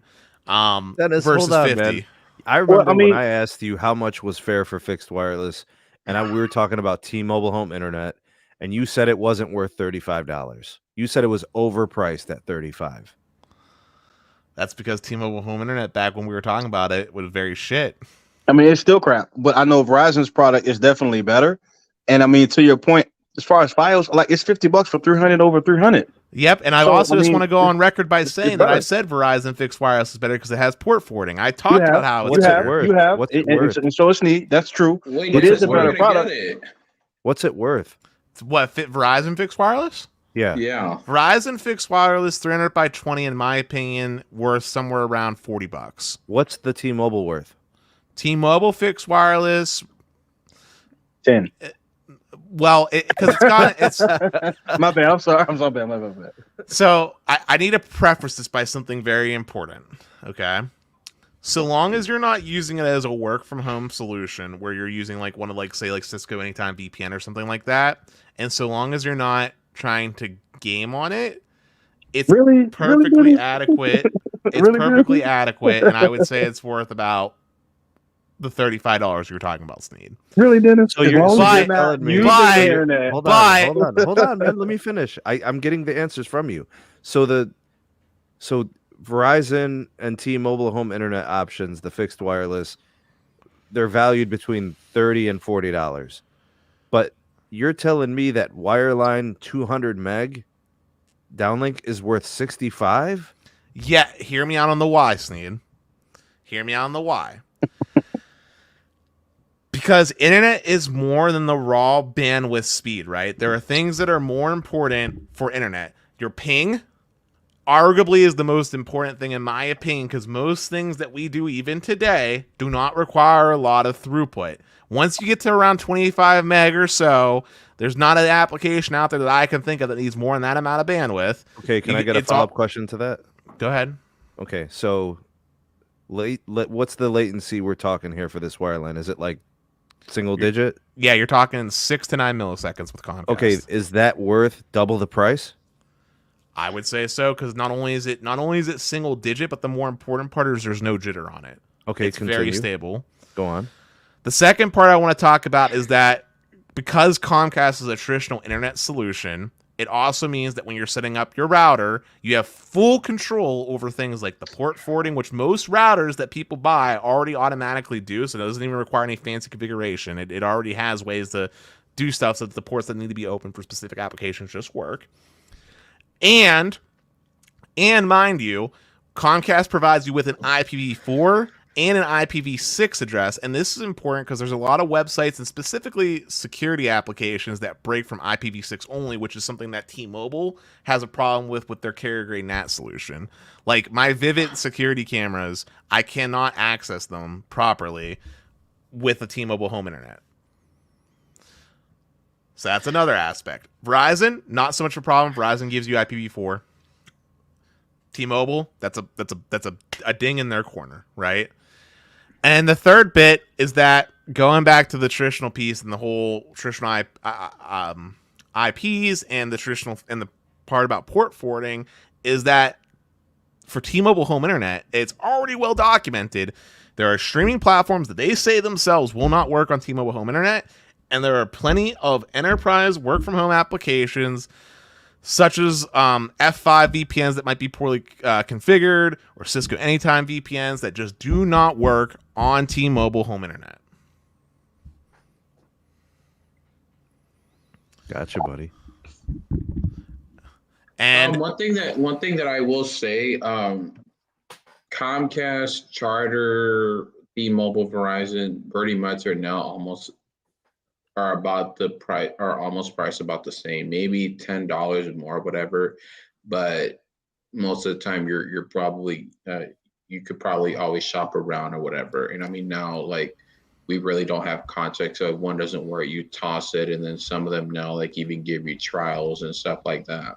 Yeah, there's definitely been price convergence. I agree with that. Right. And I also just want to quickly say, I'm not saying fixed wireless is absolutely unusable. I've already went on record and said that the Verizon solution is actually pretty solid. 300 by 20 is Well, good. I know it's not The unusable. You told us that they were worth paying for, so it's not unusable. Right. And the ping is like 20 milliseconds, and the jitter's not that bad and a good deployed solution. And the fact that they have port forwarding on their router I talked about makes it feel more like a home internet replacement.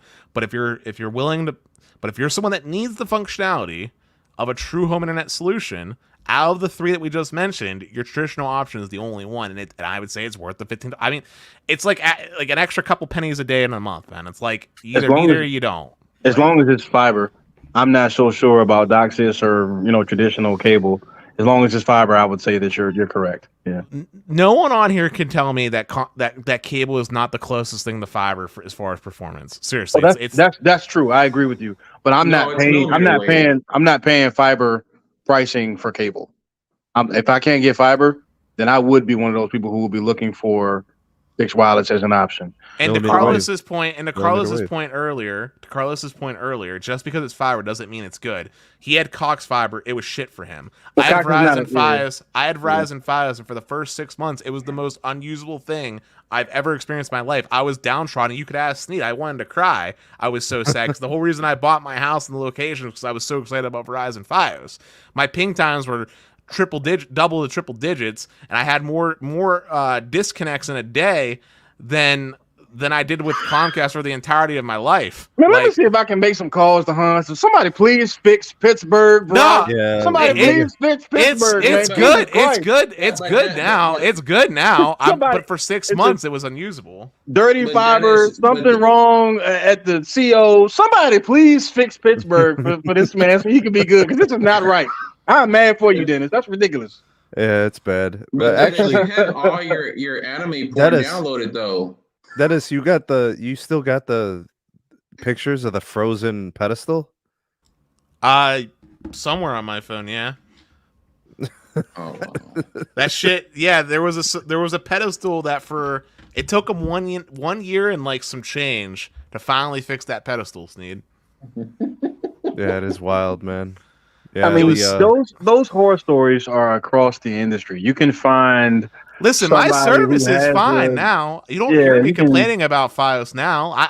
I'm happy with it. In fact, I'm happy because it means I don't have to talk to them so they can't fuck up my account. It's great. Like, I'm fine. Like, again, you get like those.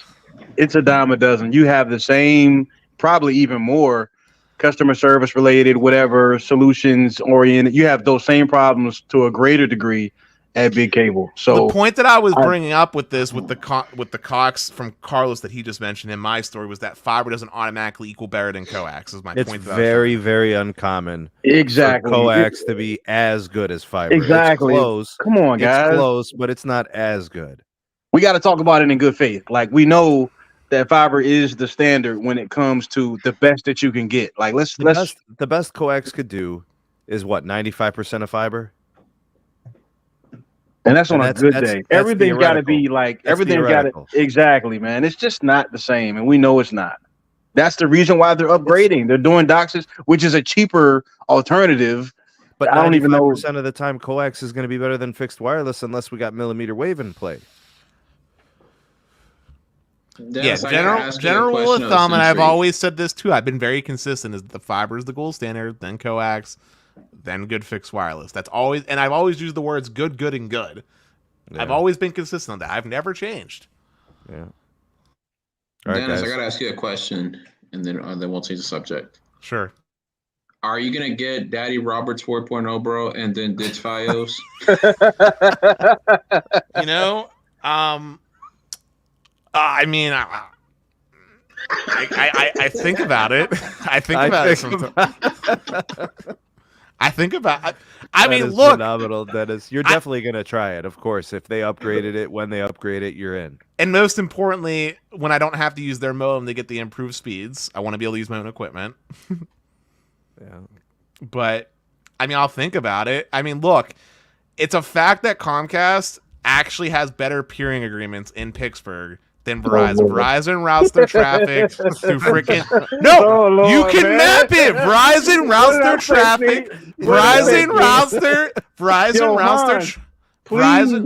Please fix Pittsburgh, man. Please. Verizon routes their traffic through West Virginia, okay, as the first hop, whereas Comcast has a data center directly in Pittsburgh that's not that far away from me. So my ping to it legitimately is 6 milliseconds pretty much all the time. And then my next hop, because the next hop is right on to Comcast has the oh my god, the main interconnect. There's a word for it. I'm blanking on it right now. But because they have that main interconnect that goes from here to the Midwest, specifically Chicago data centers, which is where a lot of Activision game servers are located. If you're not getting connected to an East Coast, Comcast actually gets better ping times to Activision servers for gaming than Verizon Fios, as an example.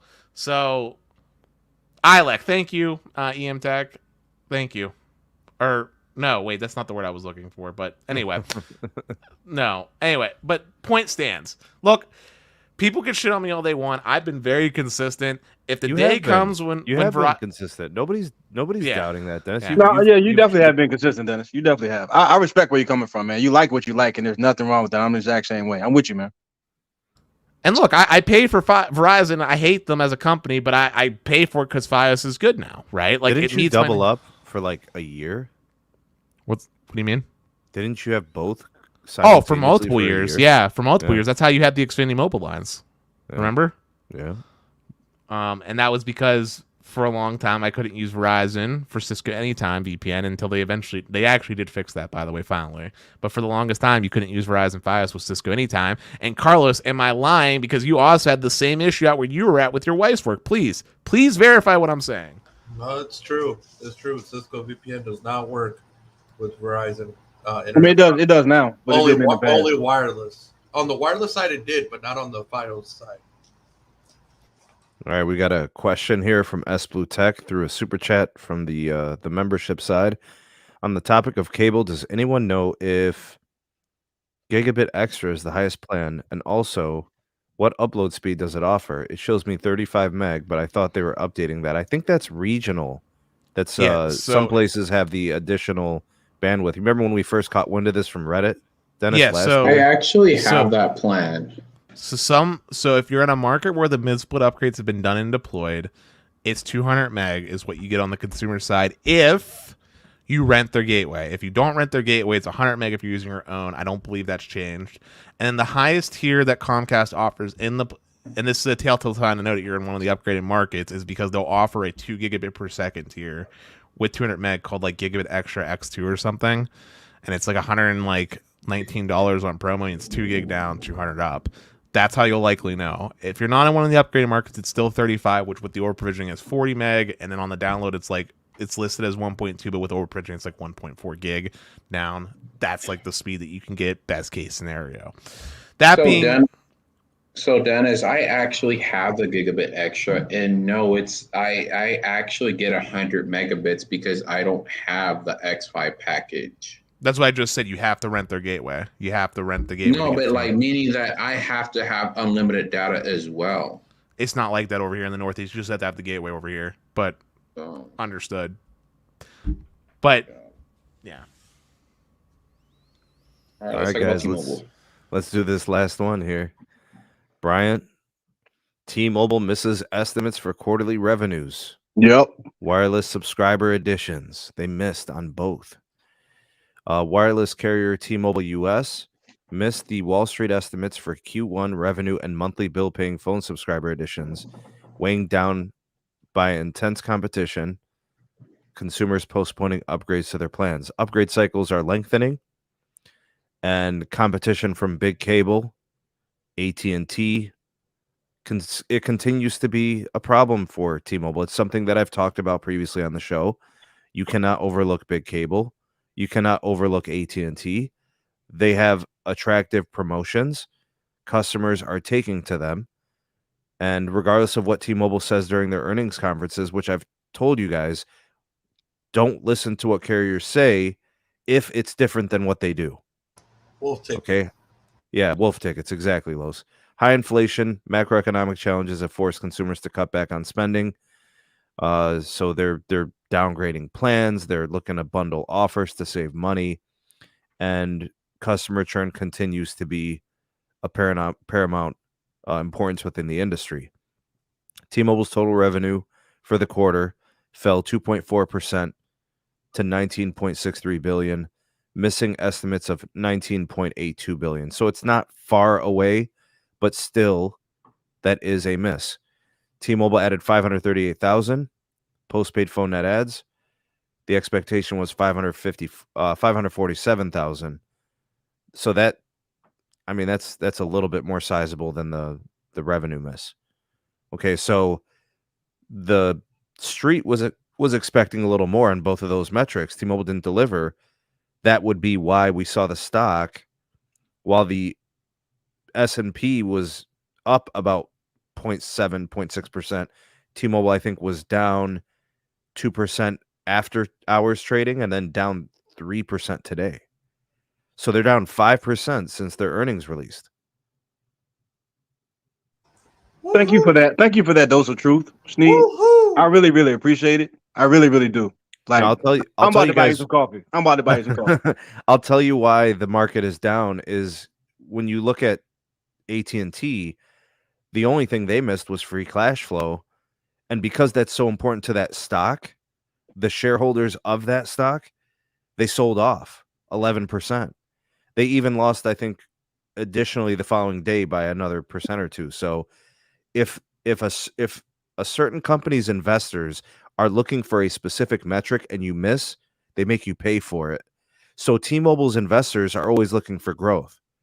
You couldn't deliver revenue growth, and you couldn't deliver the predicted, subscriber growth. So they got hurt by it. Yep. It's really unusual to see T-Mobile's earnings result in red. Usually it's flat or green. Sneed, can we say that the stock is at $143.90? It lost $6.04 today. Yeah. It was down like 3% today, and yesterday it was down 2% in the after hour. So yeah, I saw it, but here's the thing, Los. What we're starting to see is very clear. There are now expectations for T-Mobile. No longer are they playing with house money. No longer are they just swinging for the fences and seeing what happens. Now there's expectations. That's what this tells us. And I love it because this should have been happened. Yep. A while ago. Just like I like now that earnings calls are actually close with the other two. I hated the fact that you have to wait 2 weeks later before. Now it's nice that it's within the same time frame. With expectations come pressure. With pressure comes price increases, and that's what we've seen from T-Mobile very recently. And you already got the stockholders who are asking for more from them. Generally, when that happens, prices do increase. There's really no reason, and just again, my opinion, but just based on what we see, I'm struggling to figure out why anyone would choose T-Mobile now over a Verizon or even an AT&T. They don't have the network, and now they're the same price point. Why? So here's the thing, Bryant. Now we know why T-Mobile had new plans that are more expensive. Now we know why. This was coming. Yep. You know, T-Mobile knew this internally. They probably had this data by March, right? Probably the second or third week of March, they're like, "Oh, we're not gonna hit the street estimates. So let's go ahead and start preparing." And they did, right? They had the 2 new plans. They slapped down an extra $10 on a 3-line account, and they adjusted accordingly. So that's gonna hopefully address their issues because investors now have corporate expectations. Before it was just growth at all costs. Now it's clearly there's financial aspects to this. It's I don't not think just to add subscribers. It's not just increase the base. It's Yep. financial expectations. I agree with you, Sneed, but I don't think a price increase helps T-Mobile at all. I think if Really? anything, well, to your point, I think it helps If you're them going to with their, slow with growth, then their, you might as well, improve the bottom line. you're right, and I agree. If you've got a network product that makes customers stay, but I don't think they have that. If I'm going to pay the same $90 for whatever carrier I choose, why wouldn't I look at AT&T, which still charges $85? Why wouldn't I look at Verizon, which charges the No, same $90? you're looking at just one line. I think it's more typical for a 3-line account, right? Agree, but you've already discussed that when you talked about mixing and Right, they're matching. still We're talking cheaper. about They're they're still cheaper. But now the difference in cost is even less than it was before. It is. So I mean, like it's it's very competitively priced between the 3 MNOs. So if that's the case, what I'm saying is because of that competitive pricing, why wouldn't more people look at an AT&T or look at a Verizon now? Why wouldn't they, Sneak? So They Steve, will. Yeah, go they ahead, definitely Alex. will. So EM and I were talking about this yesterday, and this is facts, bro. A lot of the share buybacks that are happening is because it's time to pay up to SoftBank their shares. They got to get the shares ready, bro, to cough it up to SoftBank. They don't have, if they give up the shares right now to SoftBank with what they got, it would take their shareholdings. You know what I'm saying? So they literally got it. That's why they're doing buybacks at all costs, just to be able to give SoftBank their cut because it's due. Well, I was looking at some aspects of the balance sheet for T-Mobile, and something that I noticed is, they do have debt. They have some debt. It's not as high as Verizon and AT&T's. AT&T's is like 180 billion. I think Verizon's around 150 billion. I'm pretty sure T-Mobile's approaching 100 billion if they aren't there yet. The only difference is when you look at free cash flows, proven free cash flows and guidance, the bigger two companies, they've been doing this a long time, right? So it's like a different expectation, and because they're owners of their networks and they generate so much consistent revenue and they've got all these business segments, being a pure wireless play only I think that's why the debt can be concerning for T-Mobile. It's not that I don't think they can handle the debt. It's that I don't think T-Mobile's in a place where they can do multiple things at the same time. Meaning, how do you pay down debt and do share buybacks and give a special dividend at some point to those investors who have been with you since 2013? And let's also not forget that from a debt servicing standpoint, because as you were talking about, AT&T and Verizon have been around for a long time doing this, they were getting more favorable loan rates on. Credit rating is way different. Yeah. And you got to think about it. AT&T and T-Mobile, what do they have? A lot of assets, bro. If they need that cash hula right now, bro, all they got to do is be like, hey, we're going to put up some Spectrum licenses on the loan, or we're going to put something. T-Mobile, what do they have, bro? All their 41 is leased. Well, actually, I don't actually think AT&T is in a very healthy spot to be taking on debt right now. With how the current economics are, I don't think it's good. Not just that FirstNet contract situation too, Dennis. I don't know if you know about that. Uh-oh. What are you gonna drop here? Let's hear it. It's in jeopardy right now. What happened? Because they're doing a lot of things that they were not supposed to do with that money. So, well, do it and ask for forgiveness later is what some people have said. But here's the thing: Not if it loses to the contract. They got a new lead over at FirstNet. So I think that's gonna boil over. I think it'll, work Well, itself out. You got a new why- face. He's got credibility. They'll figure it out. why has the FirstNet Authority been letting Verizon do tests on the 4.9 in the lab? Boom, another one. Boom. Uh-oh. All right. So are you willing to stick your neck out and say Verizon will be the FirstNet operator in 5 years? It's looking like it, bro. It's looking Okay, like it. 3 years. It's looking like in the next 3 to 5, yeah. Uh-oh. Yeah. Brian, can you cut it with the No. Oh shit! I thought I was watching Teletubbies. But look, I don't know what they did specifically because you didn't say. But So basically, when they were building out the sites, they were not supposed to be using FirstNet money for their own upgrades. FirstNet money was FirstNet money, only band 14 only. It was not meant to be used to upgrade and modernize their whole actual site on top of it. well, you know what I'm gonna say. Considering that Verizon has F the state of Pennsylvania and got away with it as a slap on the wrist, Oh, Lord. and AT&T F Here we multiple go. states, Here we go. and AT&T has F multiple states before and got slaps on the wrist. I have a feeling that whatever the outcome is, AT&T Hold on, I gotta do AT&T still comes out ahead. I got to do a slow Because clap for Moose. Verizon screwed one state out of 50? Man. Bro, There wasn't All right. just one state out of 50.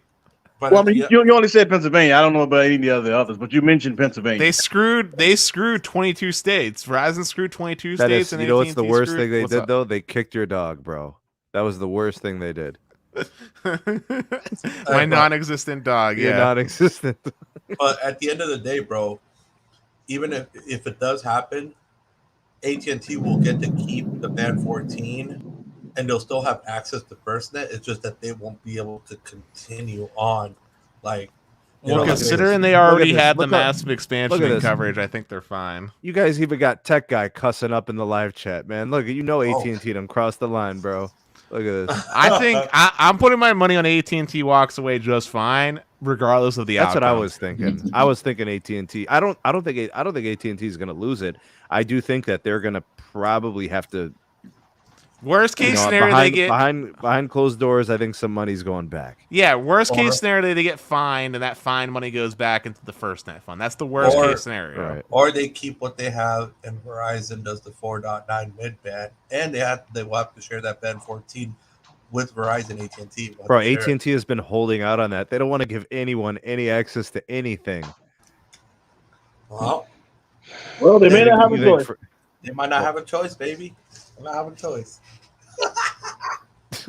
You're laughing, but in all sincerity, can we just admit really quickly that FirstNet was one of the best things to happen for consumer competition? If AT&T didn't get Yeah, that kick man. in the ass, they wouldn't be where they are right now. Yeah, Like, that's true. I still think that the FirstNet should have gone to T-Mobile. I disagree. Respectfully. Hell to the no. Respectfully disagree. T-Mobile's already got in so many government subsidies with the N41 They should have went to Xfinity Mobile. N41 Aw, man. Spectrum Come on, Advantage. B. Dude, no, seriously. T-Mobile's already got in so many government plays, dude. They had the N41 Yeah, Spectrum but Advantage. their weakness is the coverage. This would have been game changing for them. No, Sneed. Then they got the free dish roaming We agreement. probably which was wouldn't have had free any. Then we probably wouldn't have had as many hacks. I mean, it would have been a game changer for them. You're so full of shit. See, you are so childish, man.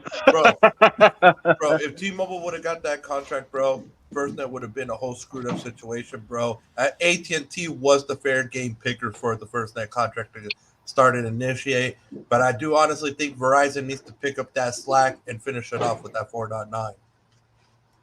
Hey, thanks for the super chat, MS. He said so? If both are bad, should T-Mobile get FirstNet? Yeah, like it would be like the least worst, I guess. I don't know. At that Yeah. point, you might as well just give the FirstNet deal to some Chinese company like Huawei. Why not?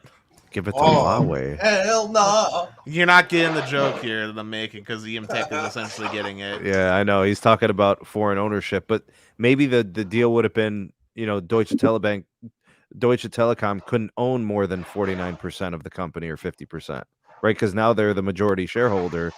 Maybe that would have prevented that from happening. That's really the trouble. The trouble is that the company is majority stakeholder and parent company is a foreign company. But if they never became majority shareholder, is it a different story? Look, Dish needs T-Mobile. FirstNet. Come on, bro. T-Mobile is in a good spot. Dish T-Mo- needs prayer. Dish needs a seance. Dish needs everything. Come on, Steve. Hey, come on. Dish Steve. needs Come to on. just Hey. fucking sell out. Carlos, the you know Amazon. it's true. Stop playing, bro. That's some bullshit, bro. Come on, man. Are you serious, Lowe's? How you gonna dog where I work at, bro? Come on, bro. I'm sorry, are but you your kidding me, company bro? blows big dick, dude. I'm sorry. That's some bullshit, bro. Bro, you got Charlie not giving a damn. You got executives lying to dealers. Hold you on, got bro, dealers getting attacked. But guess what we did? We met and exceeded our goal where 80% of the populated U.S. covered. But the network's not the problem, Lowe's. The network, it's everything else. The network is everything, baby, because at least we're going to be Carlos. live. Okay, fine. You get props. No, but Carlos, one thing that I will say, it's not the network, it's the man. Well, the man is whatever, bro. You can put that shit aside. We put all it right, aside Carlos. What's up? What's up? Okay, Carlos, watch this. One, right? Carlos, watch this. Okay, Dish retail, we got nothing. All right. Boost Infinite. Boost Infinite. Boost Infinite. We got nothing.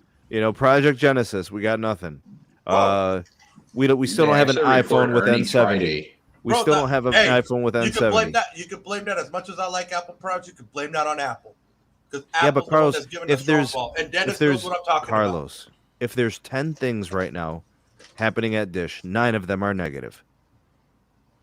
Well, you know what, bro? Either way, baby, our network's gonna be good. Listen, if there's 10 things happening at T-Mobile, 8 of them are positive. If there's 10 things happening at Verizon, 7 things are positive. If there's 10 things happening at AT&T, 9 of them are positive. It's the opposite at Dish. 9 things are negative. Bro. The majority of developments at Dish are negative. Bro, their executives are leaving every week. Every week. Okay, so we have bad leadership. I can admit that. That's big, Carlos. But at the end of the day, bro, either way, Charlie just needs to go back to the Caesar's Palace and make us some money, baby. He needs to go on that blackjack table. Listen, here we go. Put it all on black. Listen to me, Carlos. Listen to me really quickly, man. I'm going to say this in the most kind, disrespectful way possible. I don't think the people that work for Dish at the lower level are bad people. I think they're just doing their jobs. But calling a spade, man. You cannot tell me right now you have a positive outlook for Dish when literally all fronts of their business are dying. Their satellite business dead. Their prepaid wireless front with just regular Boost prepaid, I don't think has had a positive net quarter since acquisition. What do you mean?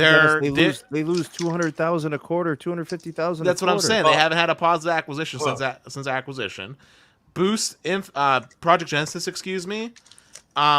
Literally, no one can get it aside from the people that live in the city of Vegas. No. Bro, people don't call Sneed.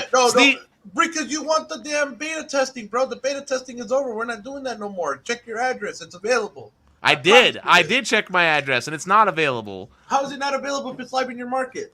Apparently, it's not. So, or your website fucking blows. I don't know what to tell you, man. But a lot of people have been checking, bro, and it's been active in a lot of people's markets.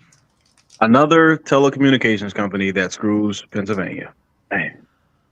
Look, honestly, it's a blessing in disguise from God that I didn't get Dish, okay? Otherwise, I would have had a number that I couldn't port out because they were shut down for a month, and I'd be like a Sneed situation where the guy doesn't even fucking talk to him. Sneed, you told me about that behind the scenes, right? You had a personal VIP white glove treatment, and the guy just told you to go fuck yourself, basically. Did he not? Did you not tell me about this behind the scenes? I didn't get a white glove treatment. They just shipped it to me. They told me that nobody was available to deliver it to me. But you were telling me about how the guy just stopped talking to you or something whenever you're talking about the hotspot. You're talking about bro. I lost communications with people. They just don't communicate. Yo, Sneed, you got another super chat, man. Hey, thanks, Southwest Ohio Speed Testing. Appreciate you, man. Check out his channel. Super chat from a member. You got better chances of seeing pigs with lipstick flying than Dish getting into the wireless game. Listen, I don't like Verizon, but I would sooner pay the $95 premium to Verizon postpaid than have any faith in Dish doing anything competent. And that's even with Dish. And that's even with Dish having roaming on AT&T, which has cracked my market. I'd rather have Verizon coverage and deal with them than put any eggs in my basket in Dish. Dennis, every executive has left. That's my point. There's nothing that builds gone, confidence with Dish, dude. There's nothing that builds confidence. I have no faith in them. I have more faith in insert random MVNO that just came on the market than I do in Dish. Bro, come on, man. Yo, big shout out to Peter Adderton and Mobile X. Big shout out to the homie on Twitter, bro.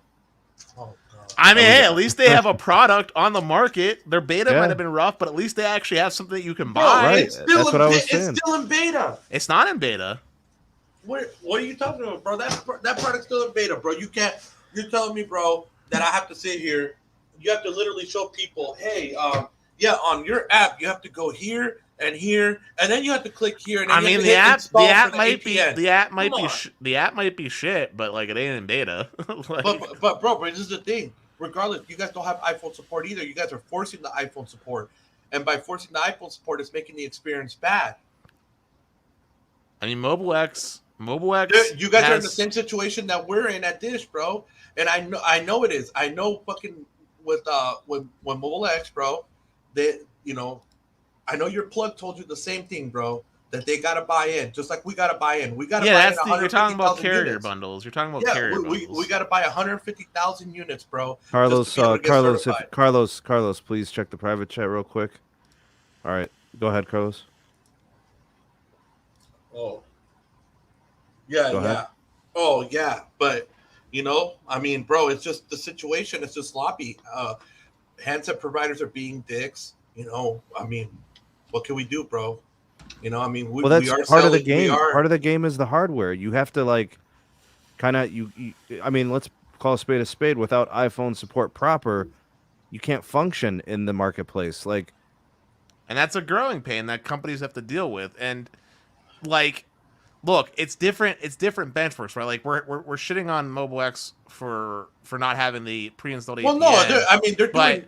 But it's good. But you're talking about Dish, which is supposed to be an M&O who's doing device financing, who's going to be selling iPhones. They should have that, right?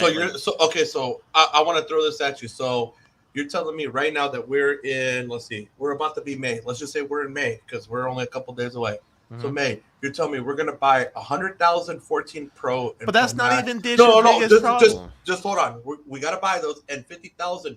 14 and 14 plus to be able, that's the buy-in to be able to get the APN and them to enable on a software update the N70 band. And then the new phone comes out literally 3 months later, bro. We're stuck with all these units we got to give at literally a discount. But Carlos, Dish's problem has nothing to do with iPhones right now. Like, that's not even Dish's biggest problem right now. Dish's problem right now is they legitimately cannot easily get onto their network. It's like trying to figure out Pythagoras theorem to crack the code to figure out what address you have to put in. Bro, you just made up a word, bro. Bro, you could go right now, bro. Since I know main Pittsburgh is on, you can go to a Boost store, to a premium retail. You go on the Boost website, look it up, and tell them you want the rainbow SIM. They'll activate you, and you'll be on native Dish. Boost Infinite site? No, not Boost Infinite. Sorry, Boost Mobile. Sorry. Boost Mobile, okay. Yeah, and go to the one that says Platinum Retailer. Platinum Retailer are the actual corporate store that have the rainbow SIM. All right, so I'm on Boost Mobile. Okay. I'm looking at Boost Mobile's plans. I see an unlimited plan for 25. Okay. I put in my zip code, put in my email. Well, no, here, hold on. Boost. No, you go on the store locator. Okay, Boost store locator. Here, find a store. It's on boost.com. Okay, so give me a generic zip code there. 15108. 08. Okay, there you go. Boom. Let's see here. Where is it? Platinum. Okay, here we go. Featured. Platinum Retailer. So on 612 Lincoln Avenue. There you go. There's one. 2687 Broadhead Road. 510 Liberty Avenue. 1101 Brownsville Road, 5905 Penn Avenue. Those are all platinum stores, aka they have the rainbow SIM. How do you know they're platinum stores, if I might ask? Let me share the screen. I'll show you. There you go. They say it right there. Boost Mobile Platinum Retailer. Those are the ones that have the rainbow SIM. It has to say this right here. That. Premier stores, what it has to say? It has to say Platinum Retailer. That means they're postpaid premium. Yep. They have the rainbow SIM and everything.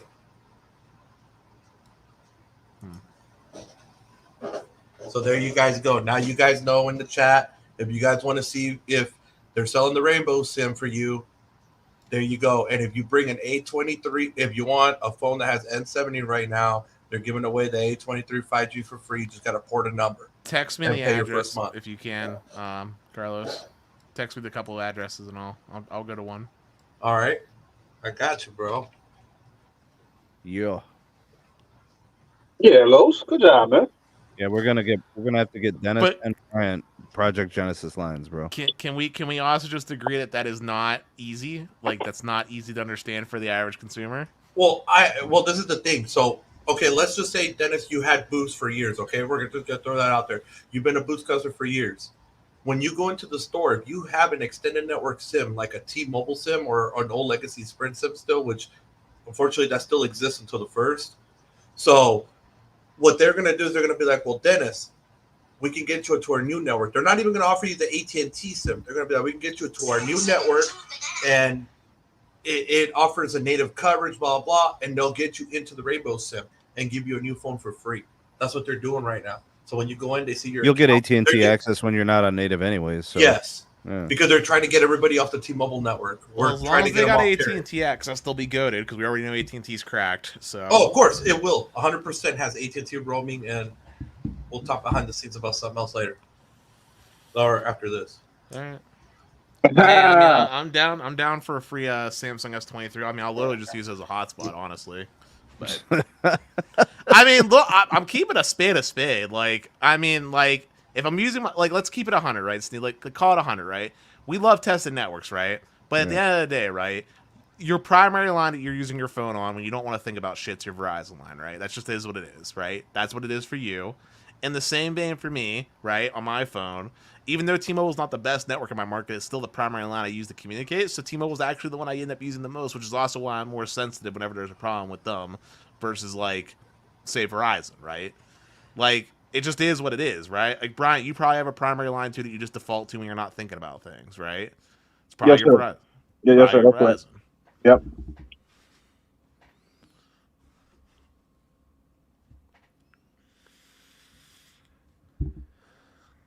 Yeah, their market presence just isn't there. You know, there's a lot of things to fix, improve, and some of it I just didn't expect to be this problematic. I mean, the ransomware attack was something of another monster.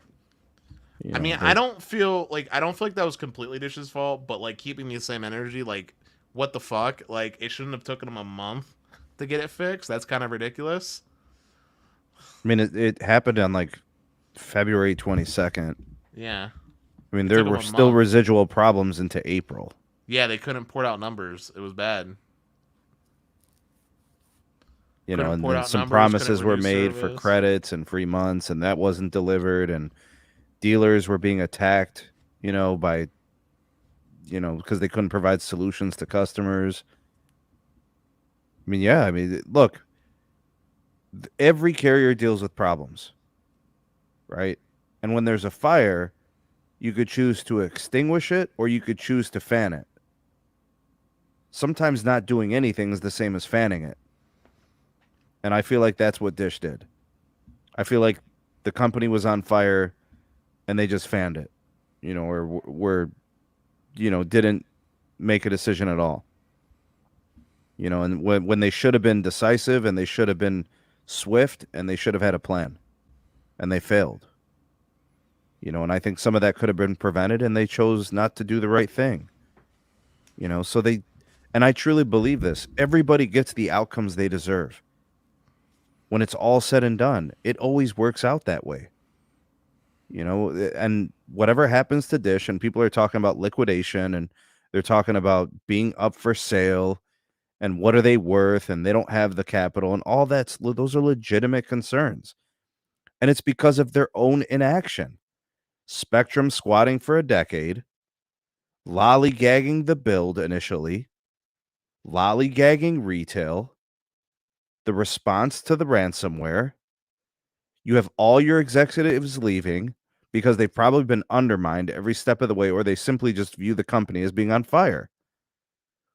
Carlos, if everything was perfect, why the hell would they leave? If things were positive, why would they leave? Who doesn't want to be a part of something organic? Who doesn't want to be a part of something that has incredible potential? You don't leave that. You leave when there's a fire. And even when there's a fire, let's just call out something real quick. Job hopping is not something the typical person does unless there's other problems outside of the company being on fire. Like, if i.e., you'd have to be being mistreated, your pay has to be shit, no good. Yeah, but they're not even getting vertical position improvements. They're either lateral or worse. Yeah. Well, that's part of the other issues outside of the company being on fire, is what I mean.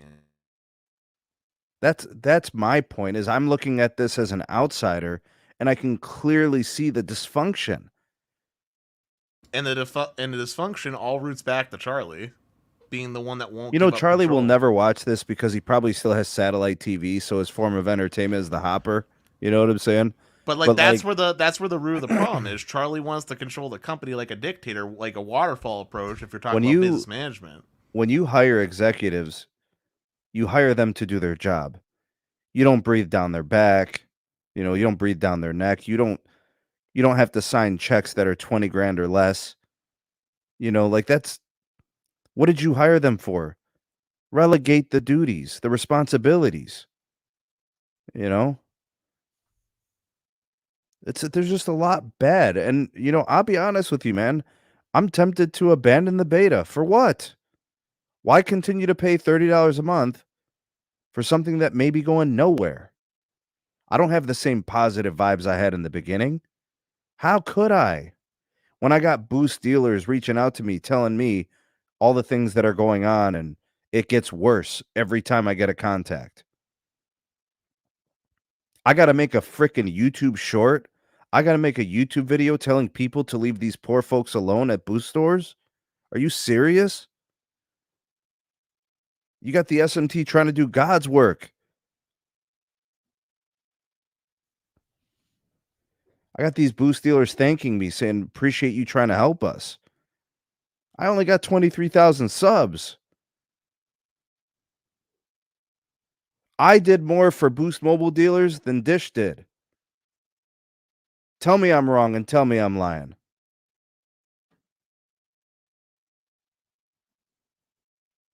Straight up. I mean, they might as well just become a super MVNO, but just truly operate, you know, a retail space. They just have to start selling. What's going on, Sneed? What up? Sorry, it just had a phone call. But yeah, bro, don't worry, bro. We're gonna be coming in like thunder, bro. Don't worry. I love your optimism, Carlos. You're like my brother, bro. But in the famous words of Bernie Mac, fuck that. Well, bro, I know that they did wrong, bro. Trust me, I know. But at the end of the day, bro, regardless, it's the fourth competitor, and it's gonna be, the prices are gonna be cheap. Carlos, and you're gonna have the super access on roaming. Carlos, it's not that they did wrong; it's the fact that they're not changing. It's not the fact that they did wrong; they just haven't changed. I blame T-Mobile. They didn't really put Boost Mobile in a very good good position look, to be successful. What T-Mobile did was bad, and we called that out 2 years ago. It was trash. I blame them. You want to hear something crazy? You want to hear something crazy? Guess who came out yesterday and tried to protect Dish and say don't count them out? T-Mobile, Mike Sievert, so that freaking snake, bro. It's politically expedient for him to say that. It's politically expedient for him to say that. You know why? Because right now he's scared that we're moving all our roaming off his network. So going back to what I was not to saying, mention, he screwed America. They were never a viable candidate to be the fourth carrier anyway. He didn't really. They weren't equipped. going back to what I was saying, what T-Mobile did was wrong, but that was one pebble in the grander scheme of this boulder that is currently sitting on Dish's chest right now. Like there was a lot of things. There was a very large series of unfortunate events that Dish had plenty of control in that has led them to where they are right now. These are not actions that were taken that like recently happened. This is years worth of poor management and bad decisions. But the one thing we could say that other carriers should learn from Dish is when we had that security breach happen, guess what happened? We actually hired 2 firms, not just one, 2 security firms to redo the whole entire security. And they're outside source firms too, nothing within.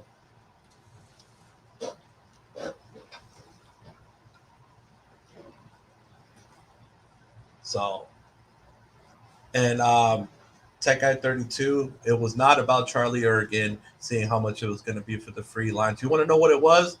It was actually scumbag dealers that were sitting here and trying to give free months to people they just signed up days after the outage and trying to fudge the stuff. That's what caused them to start rejecting it, which screwed everybody that was legitimately supposed to get that free month. Basically, because of people being scumbags, screwed everybody else over.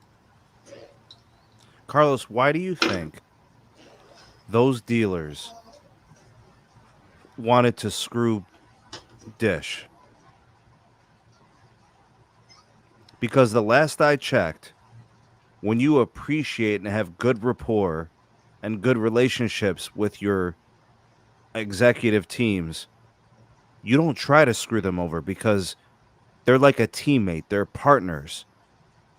I would never screw my Mint Mobile partnership.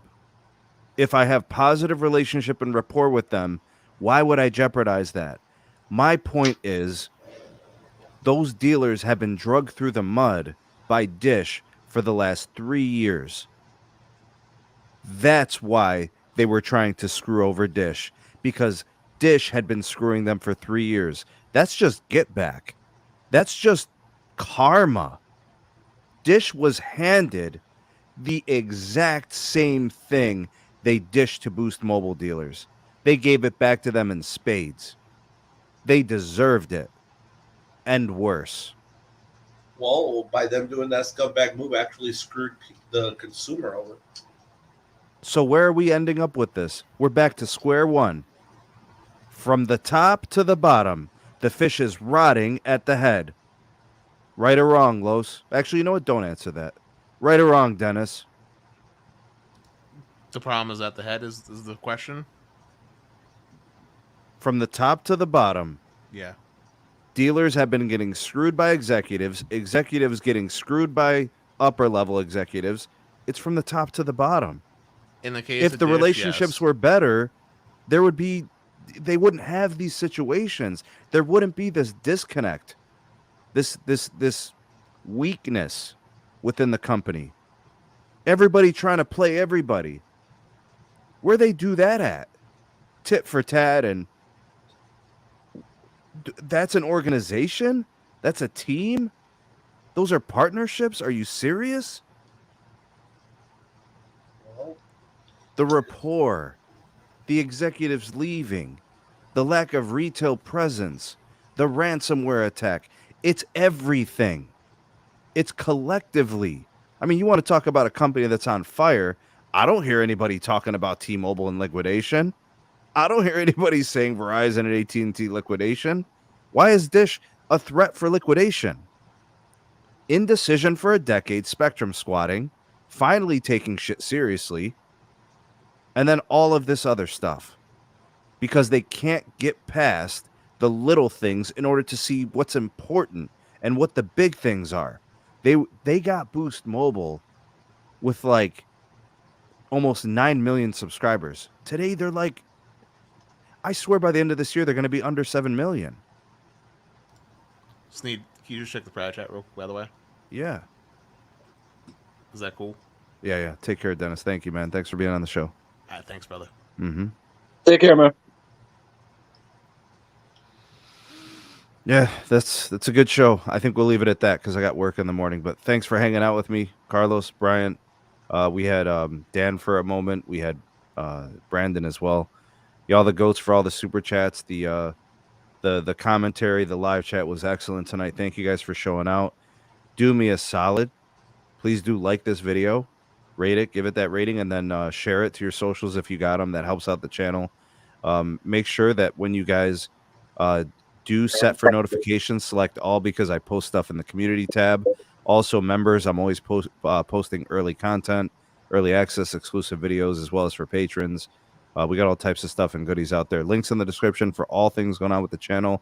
The Mint Mobile partner link if you want to save money. The Buy Me a Coffee if you want to support the channel. And there's other things happening with the community as well. Thank you guys. Appreciate it very much. We'll see you on the next podcast. Outstanding show. Thanks, man. Yep. Peace.